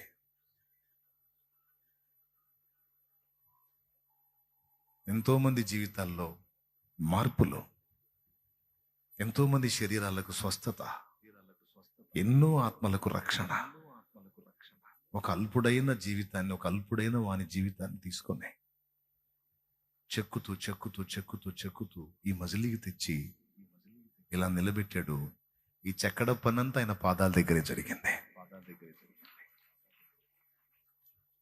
ఇది ఇంత కీలకంగా ఎందుకు చెప్తున్నానంటే, రాబోతున్నటువంటి దినములు ఘోరమైనవి. అగ్ని పరీక్ష మనం ఎదుర్కోబోతున్న దినములు ఆసన్నమైనాయి. ఆ అగ్ని పరీక్షలో మనం నిలబడి గెలవాలంటే ఇప్పటి నుంచే ఏలియా అనుభవాన్ని సాధన చేయాలి. ఏంటో తెలుసా? అహబు చేతి కోసం ఎదురు చూసే గతి కాదు. అహబు ముక్కు మీద వేలుంచి, ఏయ్ నువ్వు తేడా, నీ భార్య తేడా, నీ మాట విన్న ఈ జనం తేడా, సరిదిద్దుకోలేకపోతే మొత్తం అయిపోతారని ముక్కు మీద వేలుంచి వార్నింగ్ ఇచ్చే ఏలియా గుండె. మోకాళ్ళుని దేవుని పాదాల చెంత కనిపెట్టి ఆయన పంపే ఆహారం కోసం ఎదురు చూసి ఆయన ఇచ్చింది పొందుకునే ఏలియా అనుభవం నువ్వు నేర్చుకోవాలి. నీ బిడ్డలకు నేర్పాలి. నువ్వు నేర్చుకోవాలి, నీ సంఘానికి నేర్పాలి. ఈరోజు ఎలాంటి ప్రతికూలతల్లో కూడా నా ధైర్యం, ఇంతవరకు నా ప్రయాణం సాగింది అలాగే. ఎన్నో అవసరాలు వచ్చినాయి. ఆ తర్వాత ఎవరిని ఆశ్రయించను. ఇలా రెండు విషయాలు చెప్పాను నేను. ఆయన పాదాల దగ్గర ఏం దొరికిందని పెద్ద ఇంత చెప్పదలుచుకోవాలి. ఈ 2 ముక్కలు మీకు బాగా ఎక్కితే చాలు. ఇంతెందుకు బుర్రకెక్కని మ్యాటర్. అందులో నా అనుభవాలు జోడించి మీతో మాట్లాడా. ఇప్పుడు చెప్పండి అందరూ, ఇప్పుడు ఈ 2 కాదు, ఇక ఈ అనుభవంలో, ఈ సేవలో బోల్డ్ అన్ని. తినే ఆహారం దగ్గర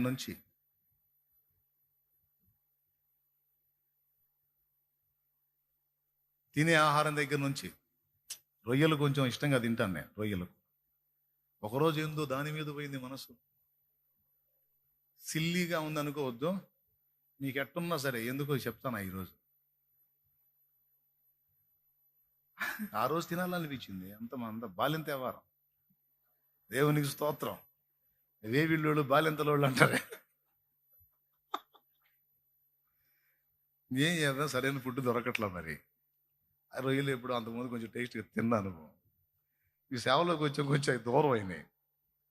అడగలే, అసలు దేవుని కూడా అడగలా. రొయ్యలు దించి అన్నోళ్ళైనా అనుకున్నాను మనసులో.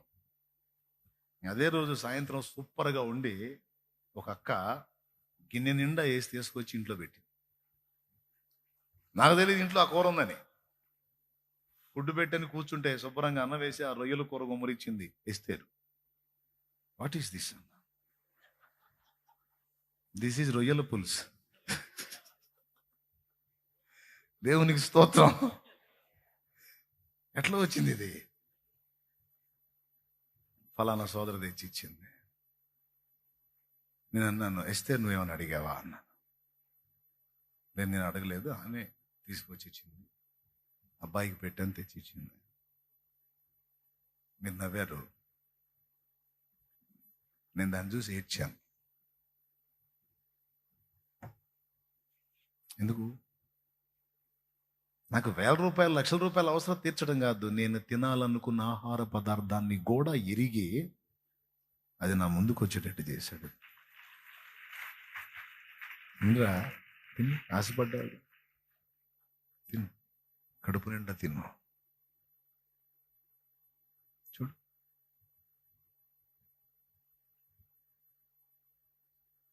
ఒకరోజు అన్నం లేదు, 3 అయింది, ఆకలి అవుతుంది, తిరిగి వచ్చాను.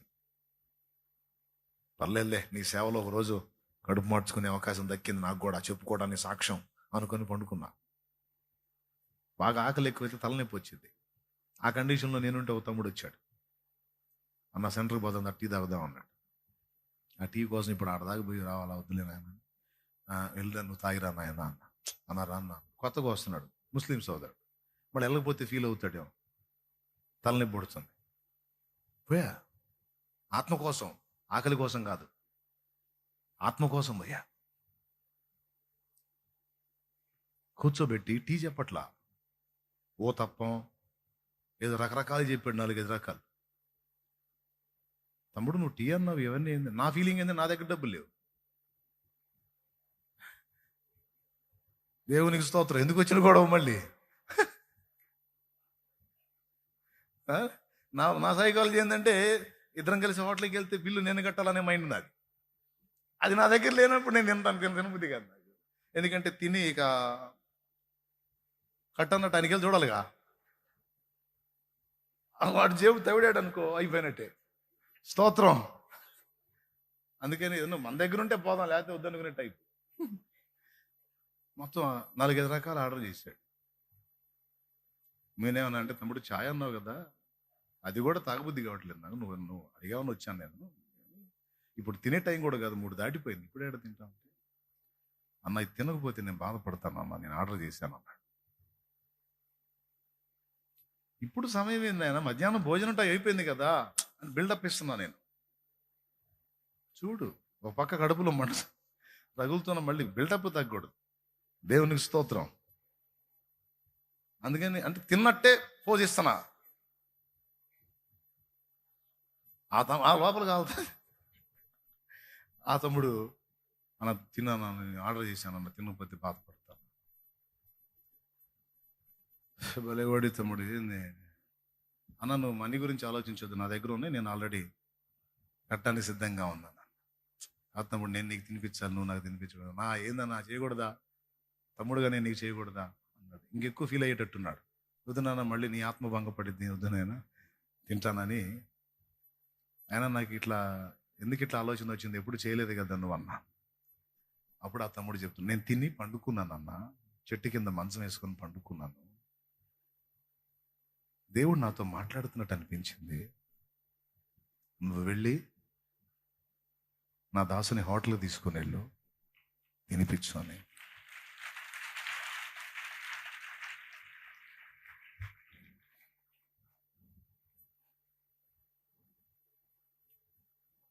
చూడు,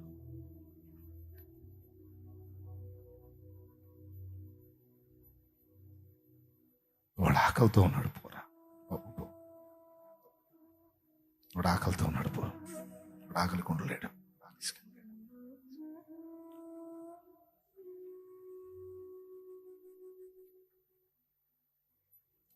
ఓ తప్పేమో కానీ ఈ కన్నీళ్ళు అందులో పడతాను. మా అమ్మకు తెలియదయ్యా నాకు ఆకలిగా ఉందని, మా నాన్నకు తెలియదయ్యా నాకు ఆకలి అవుతుందని, నా భార్యకు కూడా అర్థం కాదు. కానీ నా ఆకలి నువ్వు గుర్తించావు. నువ్వు కనబడవు. అన్ని చూస్తానే ఉంటావు, నువ్వు కనబడవు.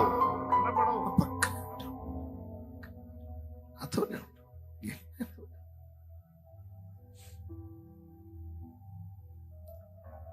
తిని ఆనందం పొందటం, కడుపు నింపుకొని ఆనందం పొందటం కాదు. ఆ ప్రేమ, ఆ వాత్సల్యం. ఆ బిడ్డతో మాట్లాడతాడు, నువ్వు వెళ్ళి హోటల్కి తీసుకెళ్ళి వాడినే ఆకలితో.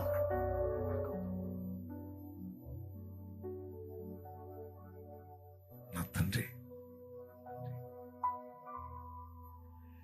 అమ్మైన మరచేను కొన్ని వేళలా, మరువక నువ్వు కాచేవు అన్ని వేళలా.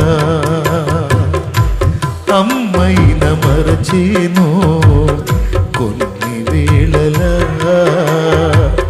మరువక నువ్వు కాచేవు అన్ని వేళలా. నా మంచి స్నేహితుడా పరువలేను నీ ప్రేమ, నా మంచి స్నేహితుడా మరువలేను నీ ప్రేమ. నీ ప్రేమ మరచుట కంటే మరణమే మేలు సుమా, నిన్ను వీడి బ్రతుకుట కంటే మరణమే మేలు సుమా, మరణమే మేలు సుమా. యేసుని అనురాగం నిజమైన మమకారం, చూపున ఎవరైనా ఈ బ్రతుకులో, దొరుకున ఎందైనా జగతిలో. యేసుని అనురాగం. వీళ్ళారా, నేను దేవుని సేవలో శ్రమ పడ్డాను, ఆకలి కొన్నాను, పస్తులు ఉన్నాను అని దానికోసం చెప్పట్లా. నా తండ్రి ప్రేమను గురించి నేను దుఃఖపడుతున్నాను. అవి ఏడుపు కాదు, ఇది ఆనంద బాష్పాలు. ఆయన ప్రేమ అంత సున్నితంగా నన్ను టచ్ చేశాడు. ఆయన అంత సెన్సిటివ్గా తాకాడు నన్ను, అంత సున్నితంగా, అంత చిన్న, నీకు నాకు ఇది సిల్లీ సంగతి అనిపించే దాని విషయంలో కూడా ఆయన సీరియస్గానే ఉన్నాడు. అంత చిన్నదానిలోనే అంత సీరియస్గా ఉన్నప్పుడు ఎంత పెద్దదైనా, ఇక ఎంత పెద్దదైతే అంత సీరియస్ అవుతుంది కదా పరిస్థితి. అంత సీరియస్గా తీసుకుంటాడు కదా. అంత చిన్న విషయాన్నే సీరియస్గా తీసుకున్నప్పుడు ఇక పెద్ద విషయాలు ఇంకెంత సీరియస్గా ఉంటాడో ఊహించండి. నా ధైర్యం అదే, నా విశ్వాసం అదే, నా ప్రయాణం అదే. ఈ రోజుకి నేను ఇక్కడ నిలబడి మీతో మాట్లాడటం ఒక ఆశ్చర్యం. సూచక్రియలు ఎక్కడో చూడొద్దు మీరు, మీ ముందు నిలబడి మాట్లాడుతున్నవాడే ఒక సూచక్రియ. ఇంతకు మించిన సూచక్రియ ఇంకొకటి లేదు. అదంతే. దేవుని బిడ్డలారా, ఎందుకు ఈ విషయాలు ఎంత హృదయంగా మీతో మాట్లాడుతున్నానంటే, మీ అందరి హృదయాలు అలా దేవునితో కనెక్ట్ అవ్వాలి. మీ అందరూ కూడా దేవుని విషయంలో అలాంటి ఆసక్తి కలిగిన వారై, ఎలియా వంటి వారై, ఎలీషా వంటి వారై, నా ప్రభు అయిన యేసు వంటి వారై, అపోస్తలుల వంటి వారై ఆత్మీయతలో పరాకాష్ఠకు చేరాలని నా ఆశ. ఈ మెట్టు సాధన చేసిన వాడిగా దేనికి కలవరపడడం, దేనికి భయపడు. ఎందుకంటే ఏదొచ్చినా ఆయన ఉన్నాడుగా. ఆయన పదాల దగ్గర కూర్చుంటాను, ఆయన నాతో చెప్తాను, నాన్న చూసుకుంటాడు. అక్కడే కూర్చున్నా, ఈరోజుకి అక్కడే కూర్చు.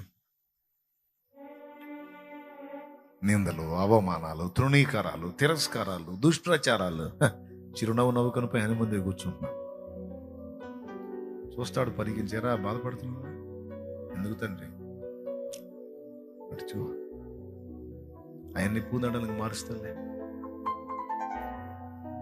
నేనున్నాలే మీకు. మరి పరిచర్యకు వచ్చావు, సేవకు వచ్చావు కదా, మరి నేను పొందిన అనుభవాలు నీకు కూడా ఉండాలి కదరా. మరి నన్ను ఎన్నన్నారు, ఇప్పటికీ అంటున్నారు కదా. మరి నీకు మరి నా మార్గంలో ఉన్నప్పుడు నువ్వు అనుభవించాల్సి ఉంటుంది కొంచెం అయినా. బాధపడవా, నేను నీకు తోడే. నవీన వాళ్ళ ముందు నీ తలనెత్తుతా లేపో, బాధపడవా.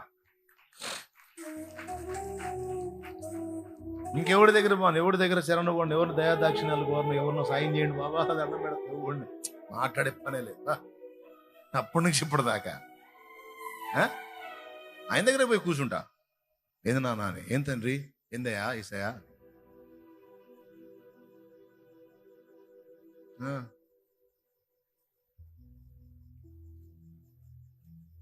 ఒక సమస్య మీద ఒకళ్ళు నన్ను దుఃఖ పెడితే ఒక రాత్రి అంతా ఏడ్చా. నీకు రోషం లేదా, నీకు అది లేదా, ఇది లేదని ఆయన ఎట్టబడితే అట్టు మాట్లాడా. ఆత్మీయ పరిస్థితుల్లో నా కోపం చూస్తావా చూడని, ఒక్క నైట్ నేను ఏడిస్తే సంవత్సరం నాకు ఏడిపించాడు అవతలి వ్యక్తుల్ని. 1.5 year.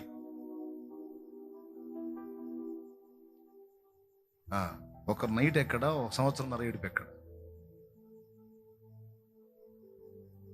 అందుకే ఆయన శక్తివంతుడు, ఆయన ప్రేమ గలవాడు, నా విషయంలో సీరియస్గా ఉంటాడు. ప్రాణం పెట్టాడు నా కోసం. నాకు తెలుసు, విశ్వాసం నాకు, ఆయన నాకు ఉన్నాడు, నాకు తోడుగా ఉన్నాడు. ఇంక నేను ఎవరి దగ్గరికి వెళ్ళి ఆశ్రయించేది? చిన్నదానికి పెద్దానికి అందరిని పోయి నువ్వు దండాలు పెట్టేదా? దేహి అని పోయి ముష్టెత్తేదా? ఎవడి దయాదాక్షిణ్యం అడిగేదా? సమస్తానికి చాలిన దేవుడు నా తండ్రి నాకున్నాడు, నా ప్రభు నాకున్నాడు, నా యేసయ్య నాకున్నాడు. నాకు చాలు. నిందలు వచ్చినాయా, పూదండలు అవుతాయి. తృణీకారాలు వచ్చినాయా, అవమానాలు వచ్చినాయా, సోపానాలై నిన్ను అందలం ఎక్కిస్తాయి. చేసేవాడు నా దేవుడు ఉన్నాడు. నీవు మోసిన నిందకు ప్రతిగా పూదండ ప్రభువు ఇచ్చునులే.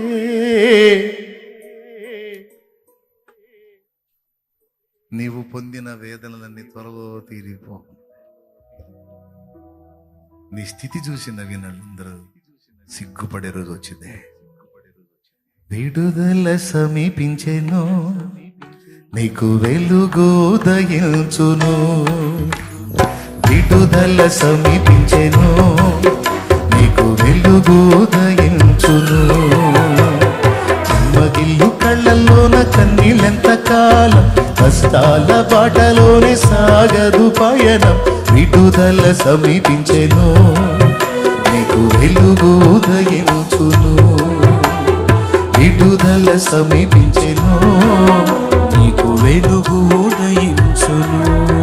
నచ్చిందా నా అనుభవం? నీకు నచ్చిందా? నా అనుభవం ఒకటే, ఆయన పాదాలు. నాకు ఇష్టమైన స్థలం అదే, నాకు ఆదరణ స్థలం అదే, ప్రోత్సాహకరమైన స్థలం అదే, రమ్యమైన చోటు అదే. ఆయన పాదాలే. నన్ను వెంబడించి, నన్ను అభిమానించి, నన్ను ప్రేమించి, నా అడుగుజాడల్లో నడవాలనుకునే నా ఆత్మీయ బిడ్డలు మీరందరూ, దేవుడు నాకు ఇచ్చిన చిన్న పిల్లలు మీరు. వయసులో పెద్దోళ్ళైనా దేవుడు నాకు ఇచ్చిన పసిపాపలు మీరు. దైవజనులైనా మీరైనా మీరందరూ. అందుకే నా ఫ్యామిలీ మ్యాటర్ లాగా నేను ఓపెన్గానే చెప్పుకున్నాను మీతో. ప్రసంగం చేయలే, నా హృదయాన్ని మీ ముందు ఉంచాను. ఆయన కార్యాలను మీతో పంచుకున్నాను. నేర్చుకోండి భక్తి, ఆయన మీద ఆధారపడటం నేర్చుకోండి. 6 అడిగావు కానీ నన్ను అడిగావురా, ఇదే ఫస్ట్ ఇదే లాస్ట్, ఇంకేమన్నాడు? రమ్మంటే వెళ్తావా?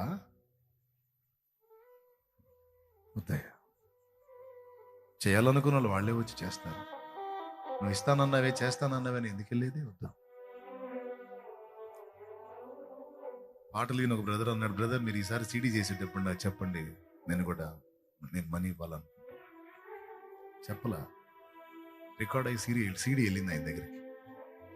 ఏం బ్రదర్ చెప్పటాలు ఉండవు, చేయాలనుకుంటూ వచ్చి చేయటమే. నీకోసం ఈ పని ఆగదు. నువ్వు చేస్తానన్నావే అని నీ గుర్తు చేయటాలు కూడా ఉండవు. Praise the Lord. నా ఆయన దగ్గర కూర్చుంటాను, ఆకాశాన్ని కదిలిస్తాడు, భూమిని కంపింపజేస్తాడు, ఏదో ఒక అద్భుతం ఆయన చేస్తాడు.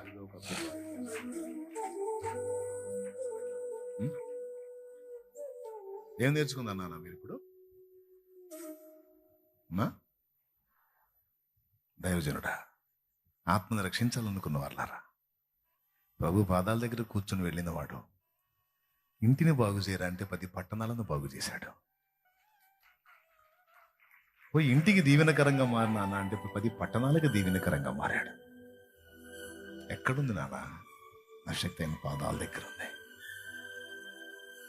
అక్కడ నువ్వు సఫలత చెందితే, దేవుని పాదాల దగ్గర నువ్వు సఫలమైతే, నీ జీవితంలో విఫలత అనేది ఉండదు. ఫినిషింగ్ టచ్, ముగిస్తున్నా. దేవుని పాదాల దగ్గర కాచుకోవటం, దేవుని పాదాలను వేడటం, ఆయన పాదాల దగ్గర కనిపెట్టుకోవటం అనే దగ్గర నువ్వు సఫలమైతే నీ లైఫ్లో విఫలత అనేది ఇక లేదు. కానీ ఆయన పాదాల దగ్గరికి వెళ్ళటం అనే దానిలో నువ్వు విఫలమయ్యావంటే నీ బ్రతుకులో సఫలత లేదు.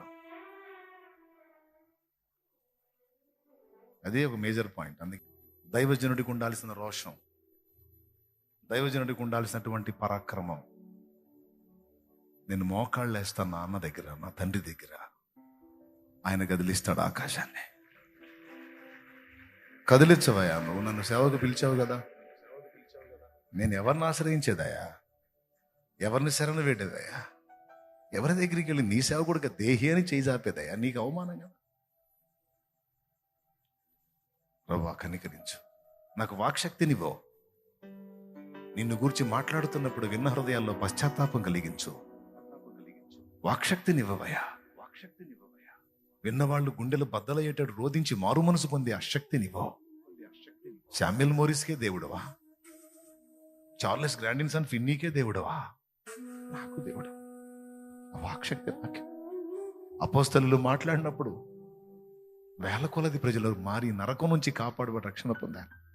అందుకేగా నేను సేవకు వచ్చాను, అందుకేగా నీ వైపు చూస్తున్నాను. ధ్యానటి పొట్ట కోసం ఆ ప్రభు ఏ పని చేసుకుంటే కడుపు నిండదు కాదు, ఆత్మను రక్షించాలని సేవకు వచ్చా. ఆత్మలను బయటికి తీసుకురావాలని, నరకం నుంచి కాపాడాలని నీ పరిచర్యకు వచ్చా. వాక్శక్తినివ్వు. నేను చేతులుంచేటప్పుడు వారికి స్వస్థతనివ్వు.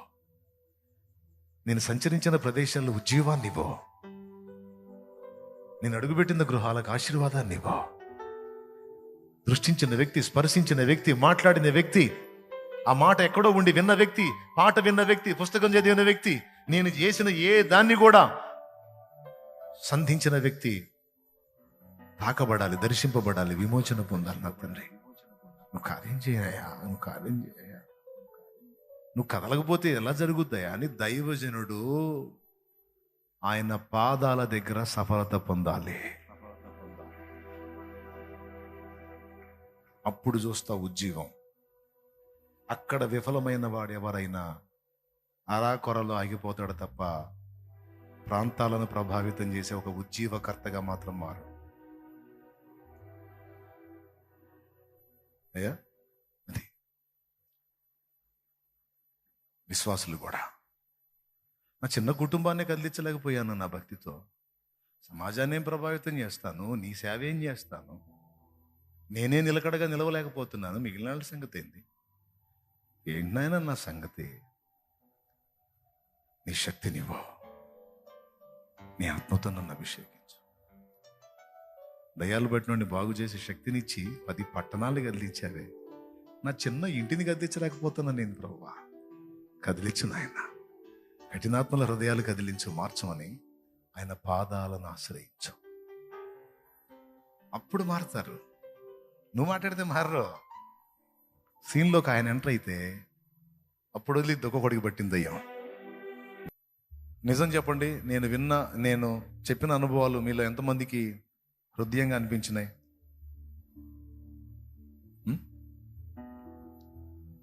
చాలాసేపు మాట్లాడి మిమ్మల్ని ఇబ్బంది పెట్టానా? ఉపయోగపడతాయనా అనుభవాలు మీకు? ఎన్ని ఉన్నాయో 20 సంవత్సరాల నడకలో. కాబట్టి అయ్యలారా, మీరు ఏమన్నా అనుకోండి, నేను చెప్పింది మీరు సాధన చేస్తే నా సొంత ఫ్యామిలీ మీరు అని ఫీల్ అయి చెప్తున్నా, నా ఓన్ ఫ్యామిలీ అని ఫీల్ అయి చెప్తున్నా. మీరు అలాంటి రోషం కలిగి అది సాధన చేయండి. మీరు మీ బిడ్డలకు కూడా నేర్పండి.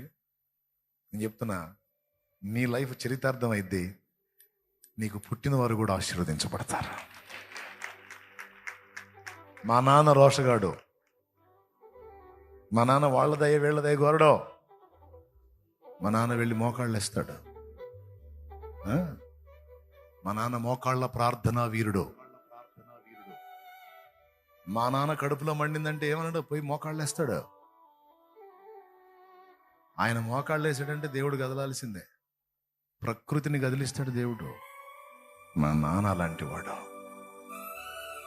మా అమ్మ వాళ్ళకి వీళ్ళకి దావసహం అయ్యేది కాదు, వాళ్ళకి వెళ్ళి చేతులు చాపేది కాదు. మా అమ్మ మోకాళ్ళ ప్రార్థనా పరురాలు. మా నాన్న మోకాళ్ళు నల్లగుంటాయి, మా అమ్మ మోకాళ్ళు నల్లగుంటాయి. వాళ్ళు మోకాళ్ళ ప్రార్థనా పరులు, వాళ్ళు సన్నిధి పరులు.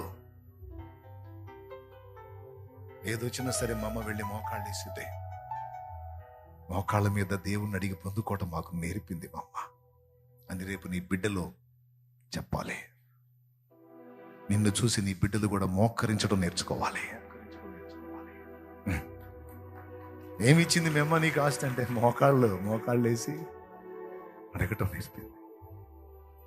మా అమ్మ ఎప్పుడు కూడా ఎవరి దగ్గరికి వెళ్ళి దేహి అని చేయి చాపినట్టు చూడలా. నేను దేవుణ్ణి నమ్ముకోక ముందు సంగతి కాదు, దేవుణ్ణి నమ్ముకున్న తర్వాత మా అమ్మ ఎప్పుడు వెళ్ళి చేయి చాపినా ప్రభు ముందే మోకాళ్ళుని చేతులు చాపింది తప్ప ఏ నరుడి దగ్గరికి వెళ్ళి మాకింత సాయం చేయండి అని అడగలా మా అమ్మ, అడగలా మా నాన్న. అవసరమైతే ఉపవాసంతో పొట్ట మార్చుకునైనా సరే వెళ్ళి దేవుని ముందు మోకాళ్ళు వేసి కనిపెట్టి ప్రార్థన చేసి సమస్తము సాధించి మాకు ఇచ్చారు తప్ప ఎక్కడ చేయతలా. నీ బిడ్డలు చెప్పడానికి అదొక సాక్ష్యంగా మారాలి.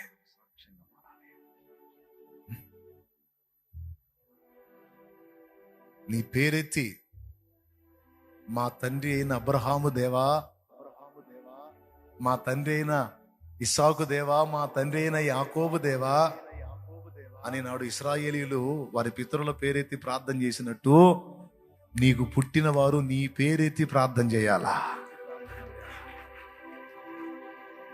నా బిడ్డలో మోకాళ్ళు వేసినప్పుడు నా తండ్రి అయిన షాలేము రాజు సేవించిన దేవా, షాలేము రాజు దేవా, షాలేము రాజు నమ్మిన దేవా, షాలేము రాజు ఆరాధించిన దేవా, షాలేము రాజు మొక్కిన దేవా, షాలేము రాజుకు తోడై ఉన్న దేవా.